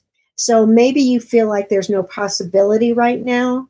There's no way. But when you could see the possibilities, then that's when the adventure is going to begin. So that's the biggest message for you. Awesome. And only Who's Pete knows what next? that means. Yes, yes. Who's next? That would be Louisa. Louisa. Okay. She have a picture? I think she does. Let me see. Yep, she's waving at you. You're just so... When I look at you, I just get light and love. Okay, so are you in the health field by any chance? I work for a cruise line, but I wanted to do nursing. Okay, you're in the wrong profession right now. Because what I'm getting is that I don't know what type of nursing you want to work in, but I get more either with children or with the elderly. So you're going to be specializing in one or the other. I don't feel it's just going to be RN. And they're also telling me that this is going to make you, in other people's eyes, a rebel.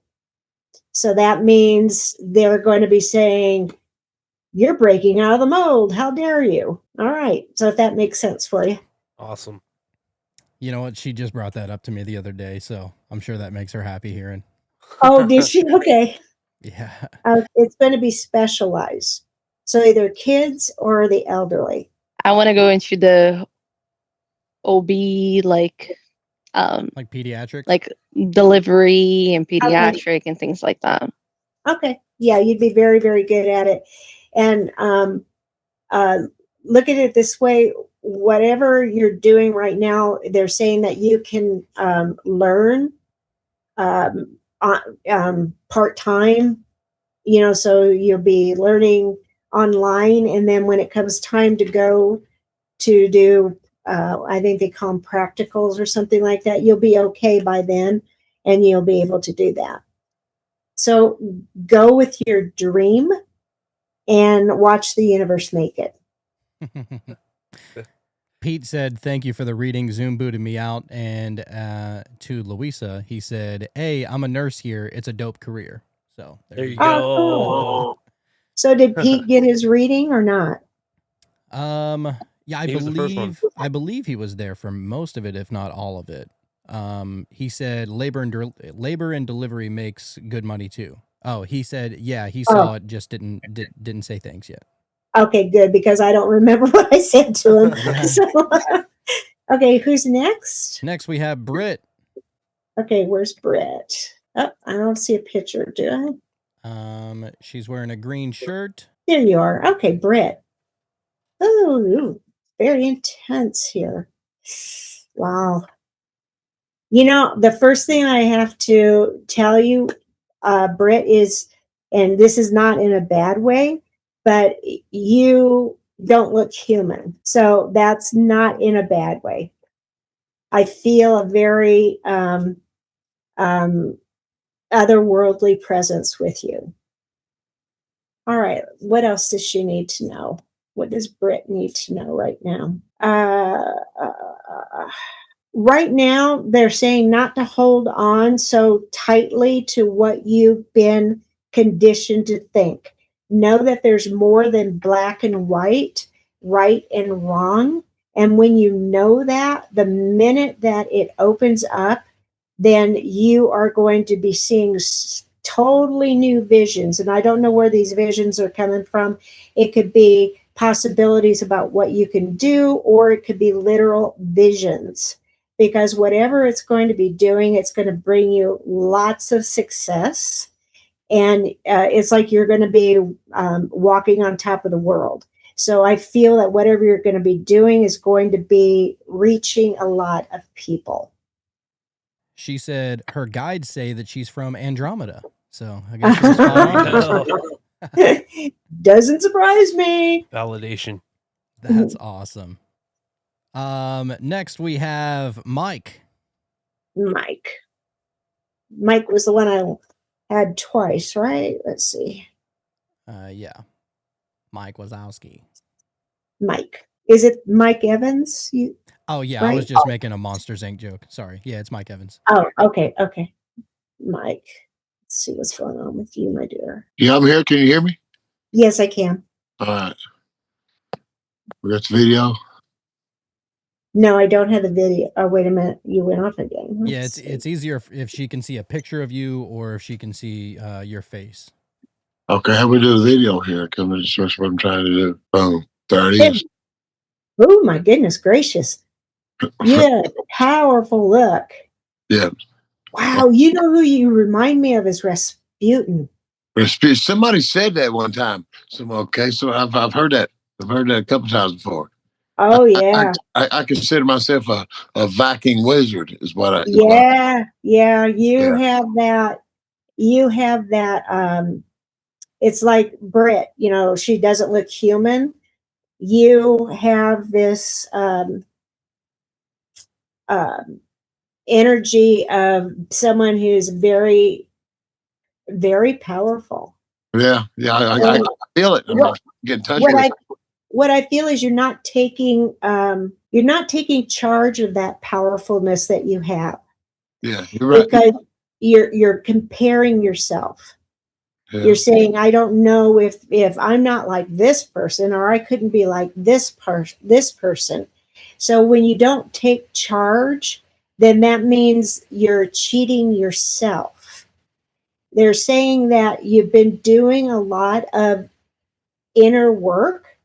So that means you might have been, tuning in more to find out who you really are, what you're supposed to be doing. And it's also taken, I don't know why I get this specific time. They're giving me a 9-month time that you've been working on this. That means it's almost like a woman birthing a baby at 9 months. So you're coming full circle. So whatever you've been thinking about, working on, fighting with yourself about, I'm just going to say it in a nice way, stop it. Because you have a lot to offer, a lot more than you think. You're like what they call the master. Okay, so that means there's you have so much higher knowledge that if you don't allow it to come out, then you're cheating yourself and you're cheating the world and the path that you're supposed to be on. So have you been searching, seeking, knowing that there's more out there to you than you're looking at? Yes, but I'm scared of it because I've dabbled in it and nothing bad has happened, but it's really scary what has, like I did. Because you haven't protected yourself when you've done that. And when you say dabble, don't dabble, just do it. And the way to do it correctly is to protect yourself before you do anything. That means you say, okay, I'm going to remember my wizardry. And when I do that, I'm going to have my angels around me. No negative spirits or people can come near me. I'm going to do this because I'm going to remember who I am. Right.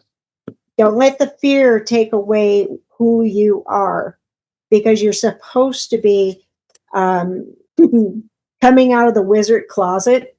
Yeah. You're cheating yourself and you're cheating the people that you're supposed to be helping. Okay. I also do like roots and stuff. I stay in the woods and do natural healing. It's kind of what I'm kind of into. Right. Are you have anything to do with the Appalachians? Yes, I do. Matter of fact, I guess you can tell. Okay. Yeah.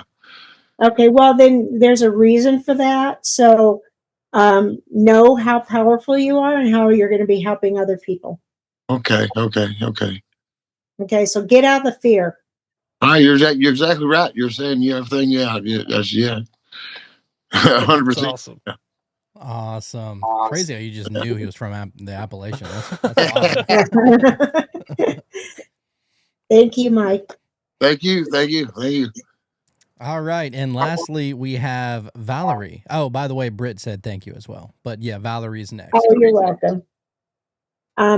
Valerie is next. Okay. Let me see.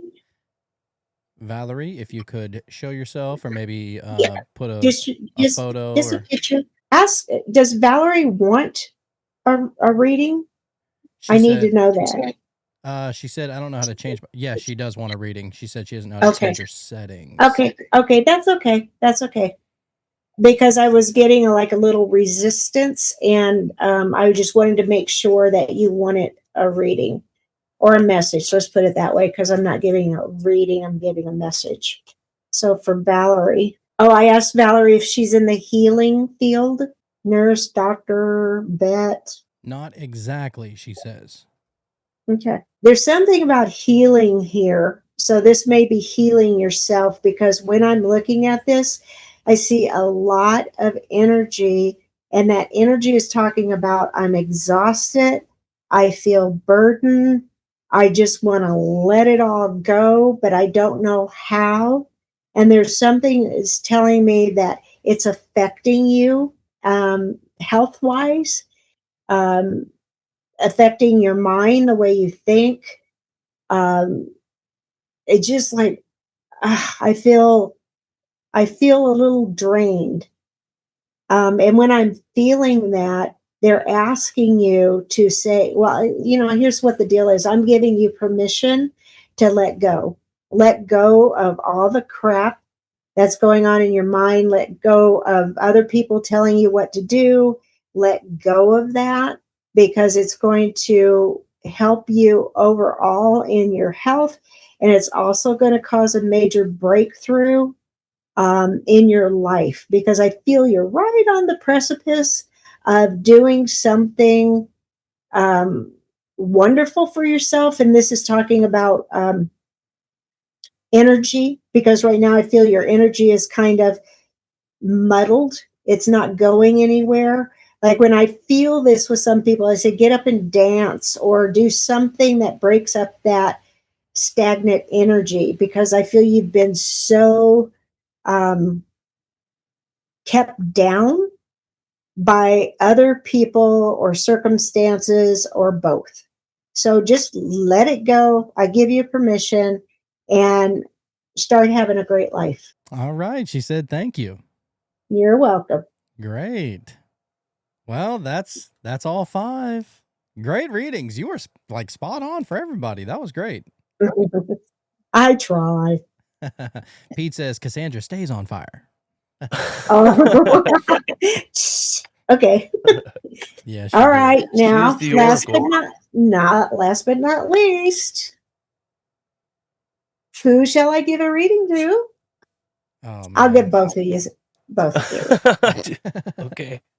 You're adopting me? That's okay. I'll be adopted. Okay, so what does Jonathan need to know right at this very second? What does Jonathan need to know? What will help him? Standing on the outside. And okay, you're standing on the outside of your rainbow, Jonathan. That means that there's part of you that is still clinging to the past and the way things were, because you don't realize, you don't have anything else to compare it to about what the rainbow is. So we go through our life, and this is what's going on, and then we can't really see the rainbow because we are still in the past. So they're asking you to listen to your guidance, because they're telling me very specifically that you have angels around you that are giving you guidance. They're also saying that if you look around, you're going to see signs of your angels. Signs of angels can be finding dimes, seeing feathers, hearing a whisper, whatever, but you're going to know what it is because they're definitely there to guide you. And if you just say, lead me, guide me, show me the way, then they will. So whatever you're doing, you're moving forward, but you're holding yourself back. Okay? So I'm going to tell you, like I told the other person, stop it. Because what is the worst that could happen? You fall back into the old way. But that's not going to happen. So once you break out of that, this is all I know mode, and just get off of that, it's just you have the key to unlock the gate to walk into the rainbow. Oh man, you're speaking to my soul right now. That is Okay. that's what I needed to hear. Thank you. Okay, walk into that rainbow. That's It's the Ten of all I Cups, need you to dude. do. Yeah, it's Sure. it's actually crazy that you said the rainbow, because we just got done talking the most recent episode. We were talking about Snow White and the Seven Dwarfs and how that could be a euphemism for the pure white light going through a prism that is creating all the different emanations of that white light, you know, by giving all the different colors. So Oh, pretty wow. cool. And that could have been the seven dwarfs could have been her guides. Yeah, or her literal chakras, or Chakras. Oh my Yeah. goodness. See, you bring something. I never thought of that. Oh yeah, And I'm the I oracle. learned that in know the episode. everything. This was that's not from me. Oh yeah, that's from you because I didn't know that. All right. What does Sean need to know right at this very moment? Ooh. Okay, what I get is up until now, you feel your life has been moving very slowly, predictable, day by day. You know that there's a goal in sight, but it's taking you a long time to get there. So think of yourself like a turtle. Okay, you're walking, you know, on the beach or whatever, but you're taking a long time to get there. You have a destination and you are heading toward it, but it's going very slowly for you. So what they're asking you to do right now is to look beyond the illusion that you are in right at this moment. Because we made this illusion, we can make the other one. So when you make that other illusion, and that means, no, I don't want the same old. I want to not get on the fast track, but I want to move toward my goal. And you have to be very clear about what that goal is. And that's number one, not to be in drudgery. You want, you know, the excitement of life. So you have that goal, and you may have other goals too. But keep your goals in mind because you're going to be creating that new you. And they're telling me, and this is interesting too, because you're saying, I don't even know what I bring to the show. Okay. I'm not going to let you off on that one because you bring a lot to the show. I was trying to be honest. All right, I was being very vulnerable. That's not honest. That's the old illusion. Yeah. Okay. So you don't know how valuable you really are in all aspects. What they're telling me is that you've worked so much on yourself that you only have one piece of the puzzle left. And that goes right in your third eye. And then you're going to be whole. So when you are in that wholeness, you've gotten the old illusion gone, you've created your new, and you're really heading towards what it is you are. So you come out from that isolation, because I feel you isolate yourself too. Mm. And when you pull back that isolation curtain and say, here I am, world, then that's when things start really wrapping up, because you see what you can make of yourself. And then you start to integrate everything about you. Remember, I said you're scattered. Mm-hmm. So when you integrate, you're going to integrate your body, mind, and spirit. And when you do that, that's that last piece of the puzzle. So you're almost there. All right. That's good. That's good. Yeah, I can definitely feel that. You know what I mean? Like you mentioned about a goal, and sometimes I feel like I'm so scattered, I don't even know exactly what that is yet. And we've meditated on it, and we tried visualizing and doing different things like that. And I can really understand the importance of that, because I feel like we can be, or myself, I can be very, if we're having 60,000 thoughts a day, it could be kind of, mucked up a little bit. And so, yeah, I mean, I But definitely can resonate you're with that. making it too hard.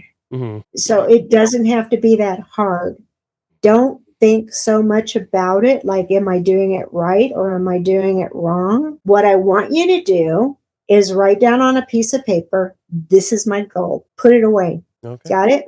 We've Got been it. meaning You to don't do a have to vision do- board episode, so that might I have to know. come soon. Even a vision. Oh, I'd love to do vision board things. Yeah. So you just write it down. This is my goal. Write it down on a piece of paper, wrap it up, put it in an envelope, and put it in your pillowcase. All right. So you'll be sending it up to the universe, Mm-hmm. literally and figuratively sleeping on it. So you Thanks. just leave it alone. Stop thinking. You're not doing anything wrong. Just stop making it so hard. And it's the same for you, Jonathan. You make it too hard. It doesn't have to be done a certain way. It only has to be done the way it feels right. Perfect. Very well. Thank you, Cassandra. Cassandra, you are Definitely the best. resonates. Yeah. The Oracle, dude. The fucking Oracle is here. Pete said, open up that third eye, Sean. All right, then. Say And- less. And then the white boy wizard said, Sean, having you guys here quite literally saved my life last year. You're half the magic here, baby girl. Oh, dude. Come on. You gave me chills, man. Take That means a that. lot. Say thank you. Take that in. Yeah, thank you. I It's the appreciate damn that. truth, buddy. Yeah. Oh, dude. Don't make me Take cry, it dude. in. I'm sorry. Try. Let it out. No, you're Let the it man, out. dude. Let You're all the man. goodness in. Yeah. I mean, let I it out. appreciate you, dude. This is what the impact that you guys have had on people. Mm. Okay. So what you're doing is very, very important. Mm-hmm. Thank you. Damn. Uh, I Take didn't it know we in. were going to go this deep, man. I should have known, though. yeah, dude. I should I have known. usually get people to cry. I So- almost did. I was really fighting it. Why? Because you have to be manly. You You have know. tear ducts for a reason. Okay? Yeah. Use them. Mine are all dried out and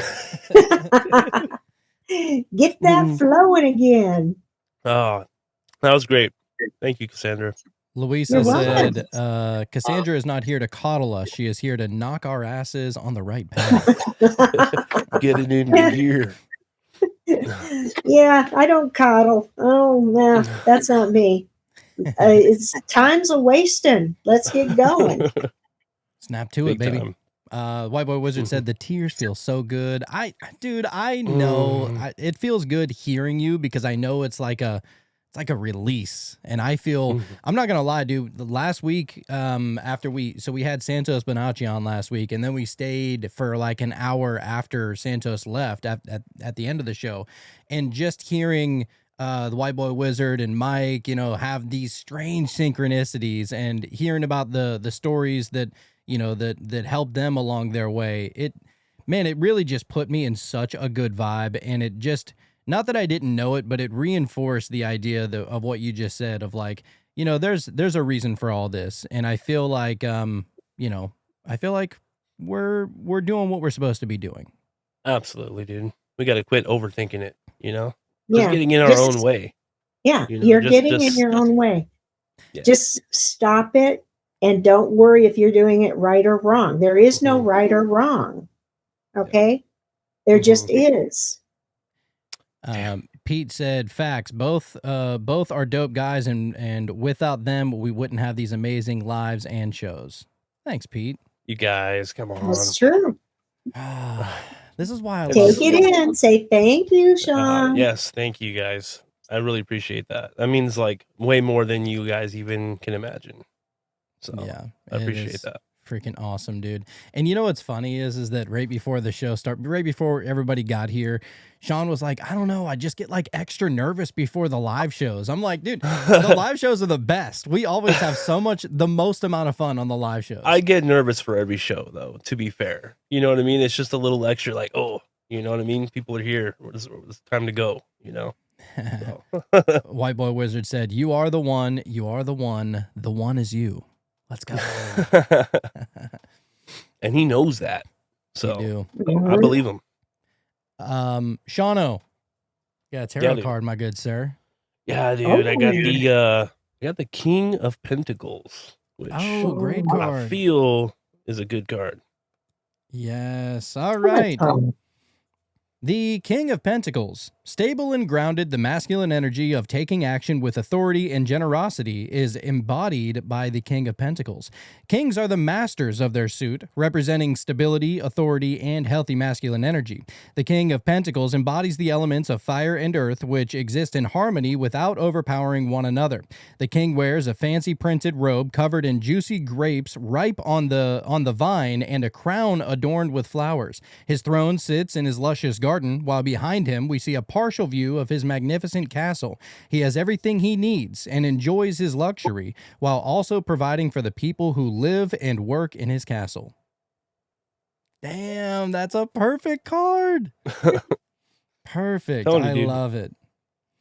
The upright key meanings are wealth and generosity, so that's great. The spiritual message behind it, it says you are feeling healthy masculine energy within yourself or around you, perhaps through a supportive father figure, your own internal father figure, or the father of your children. You are looking for ways to be more generous with your resources, whether it's funding causes based on your passions or spending more time with people in need. All right, dude, I'll take it all day. Pete said, "Hey, I got the King of Pentacles earlier when I threw some cards down. Confirmation received. Let's go." There it is. There it is. I love that. Perfect. Wow. All right. Well, Cassandra, the mighty oracle. If anybody wants to reach out to you or follow you along on your journey, or maybe they can just have you there as, just a solid foundational piece in their life, how would they go about doing so? Oh, I love to be a foundational piece. You can go to my website, CassandraVanZant.com. And I have a variety of readings there that I do. I also teach classes. So if you want to know more about doing something, get a hold of me. I'm also on the ElitePsychics.com. And I really do encourage everyone to go there because I have a bunch of psychics there that teach. Okay, so the Elite Psychics is all about teaching and also reading. So you do get a reading there too. And I want to throw something out. Those who are listening, February 13th at 9 o'clock Pacific Standard Time, we're having a live stream for Valentine's Day. And if you sign up, go to the ElitePsychics.com and register for the event. They'll send you a link the day of the event, and you could write down a question that you want us all to answer. Damn, get it answered by every psychic in there, huh? That's awesome. Wow. Yeah. Through all the perspectives.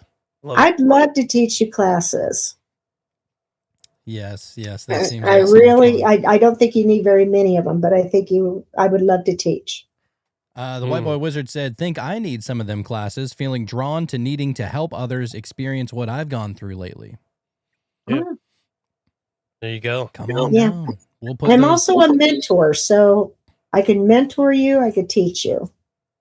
Perfect. Yes. I can't imagine anybody else that would be a better mentor than you, Cassandra. So, I mean, Thank you. you're just so in tune and connected and just love you. She's the dude. real deal, dude.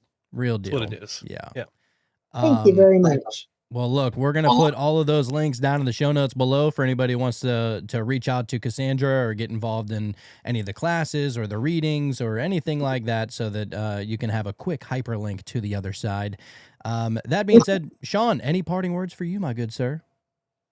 Dude, this was a great episode. It went super deep. I really loved how it ended as well. You know what I mean? It was just extra awesome. You know what I mean? Just kind of seeing the impact and everybody kind of getting the reading and hearing what they needed to hear. And yeah, dude, it was a beautiful episode. Yes, Hands it was. So much fun. Thank you guys for having me on. I appreciate it. Of course. Anytime. Of course. Yes. And it needs to be more frequent, you know. And we're going to work on that after the show a little bit, actually. Yep. Yes, we are. But with that being said, hey, if anybody wants to be involved in these live shows, and you know, we're always trying to bring amazing guests on for the live shows. Everybody loves the Cassandra VanZant episodes. That's everybody's favorite live of all time, and I know that everybody gets excited for it. But we have plenty of other great guests, and sometimes it's just an awesome topic. We all get together, and it's just like one big family. If you want to be involved on that, then come over to patreon.com/metamystics. That link is in the show notes down below. And you can sign up for the Wonder Wednesday tier. That will give you access to all of the shows, days. Actually, I think we're a little bit over a week in advance as far as releasing shows over there, as opposed to on YouTube or on Spotify or anything like that. So if you want to be able to get the shows that much earlier, completely commercial free, see all the videos and join the community, along with coming to hang out with us every Wednesday night for the Wonder Wednesday shows, come over to patreon.com/metamystics. That being said, look, if Cassandra VanZant came here and she taught you anything, it's that you don't know what you don't know. So don't just get weird. Stay weird.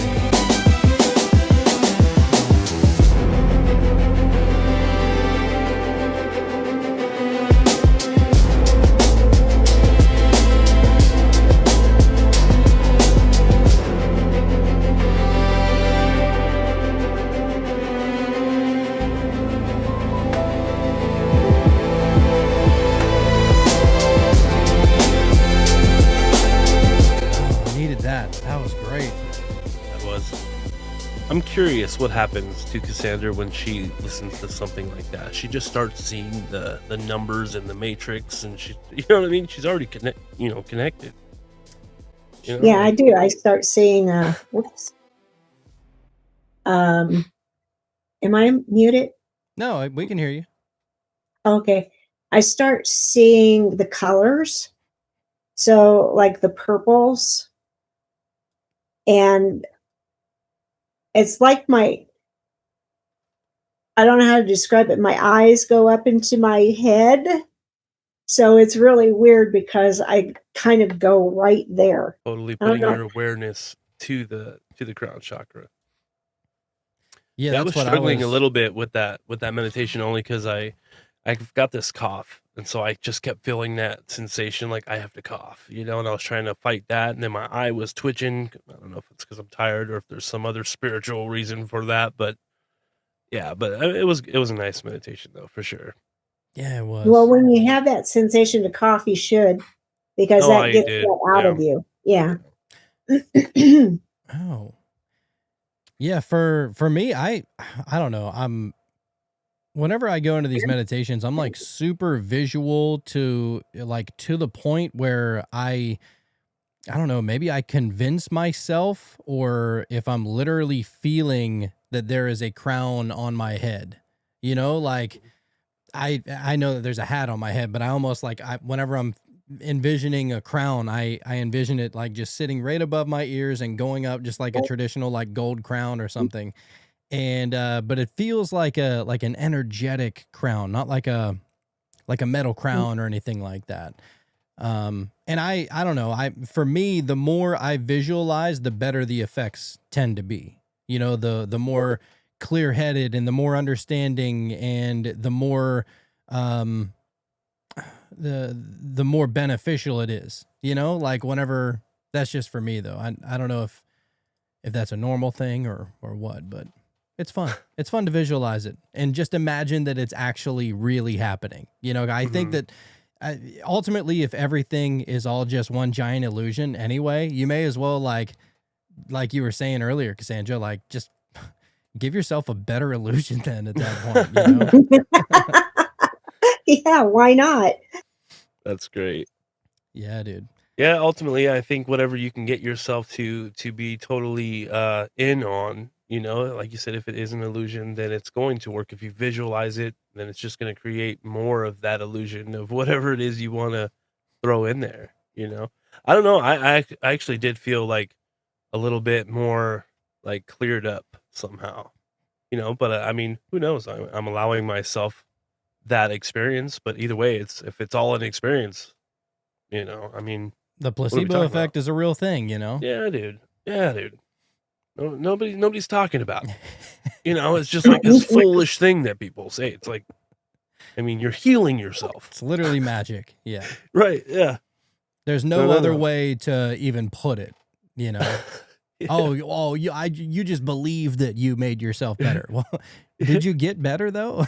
You know? Right. What about the flight logs? No, get out of here. What the fuck? What are we talking about? Like, all right then. Yeah, dude.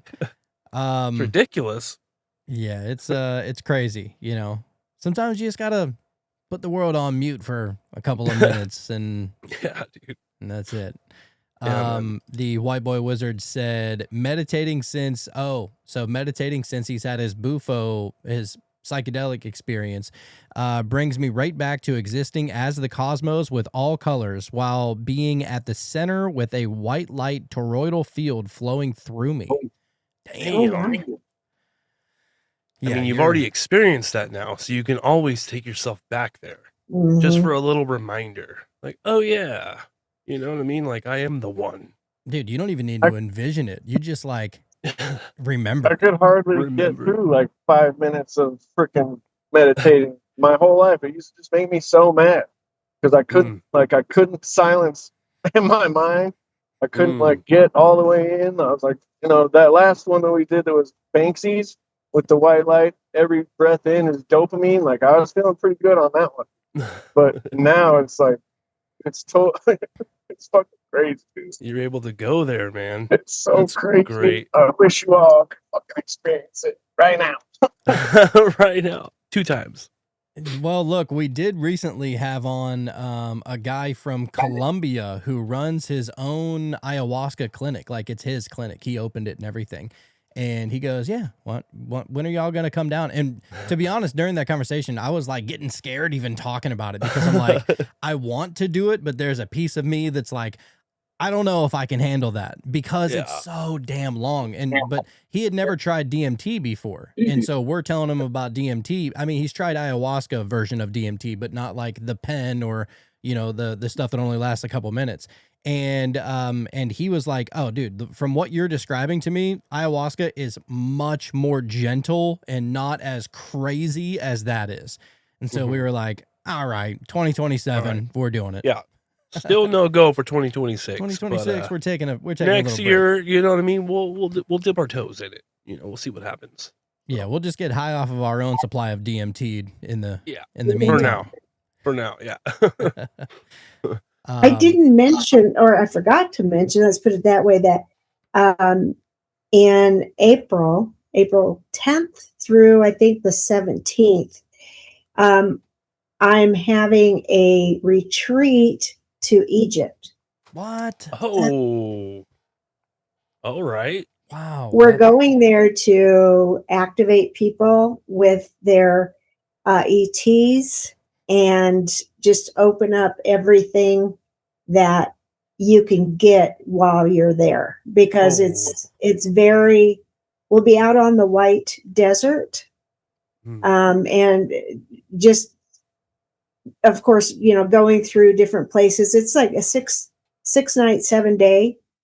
I would love to have you guys along. I'd love to go. I feel like there's definitely something to that. You know, whether it's the place itself or just the the idea of going somewhere like that, within your mind, going there, like the placebo even, and just like it just works even more. Like imagine if you're able to go into one of the pyramids and people say like the little, like the king's chamber or whatever is like, you could have an out of body experience or whatever. Now, whether or not that's actually true, or if when you go in there and you believe it's true, like whatever in a meditation, and there's like some sort of countdown, whatever that is in my mind, it's like, oh, something's about to happen. And so it's like, I almost make it happen because I believe something's going to happen. So going to a place like that in Egypt, you're like, of course I'm going to experience something. Yeah. Oh yeah. Yeah. Cause I'll be there. I'm one of your guides. Yes. The Oracle herself. Yes. I'll have to look into that. I know that so me and Luisa are going to WrestleMania this year, and I think it's like right in that time. And so I have to double check that. But yeah, we're huge like wrestling dorks. As a matter of fact, as soon as this show is over, we're watching Monday Night Raw that we didn't get to see yet. So. Yeah. But that sounds like a great time though. Wait a minute. WrestleMania Egypt. I know. I already paid for the fucking shit though, so that's and it is expensive. So that's sure, dude. Ain't no going back on I'm that. Sure. But I mean, it's sentimental to us because it's in Vegas. That's where we got married. Plus, we're both wrestling dork. It was like the perfect thing. So, that's how it'd be. Damn, you're gonna be so far away. I'm in Nevada. Oh, you're in Nevada. Oh, that's right. Yeah. Mm-hmm. Yeah, I'm 5 hours away from Vegas, though. Oh. I'm up in the high country. That's down the valley. Oh, okay.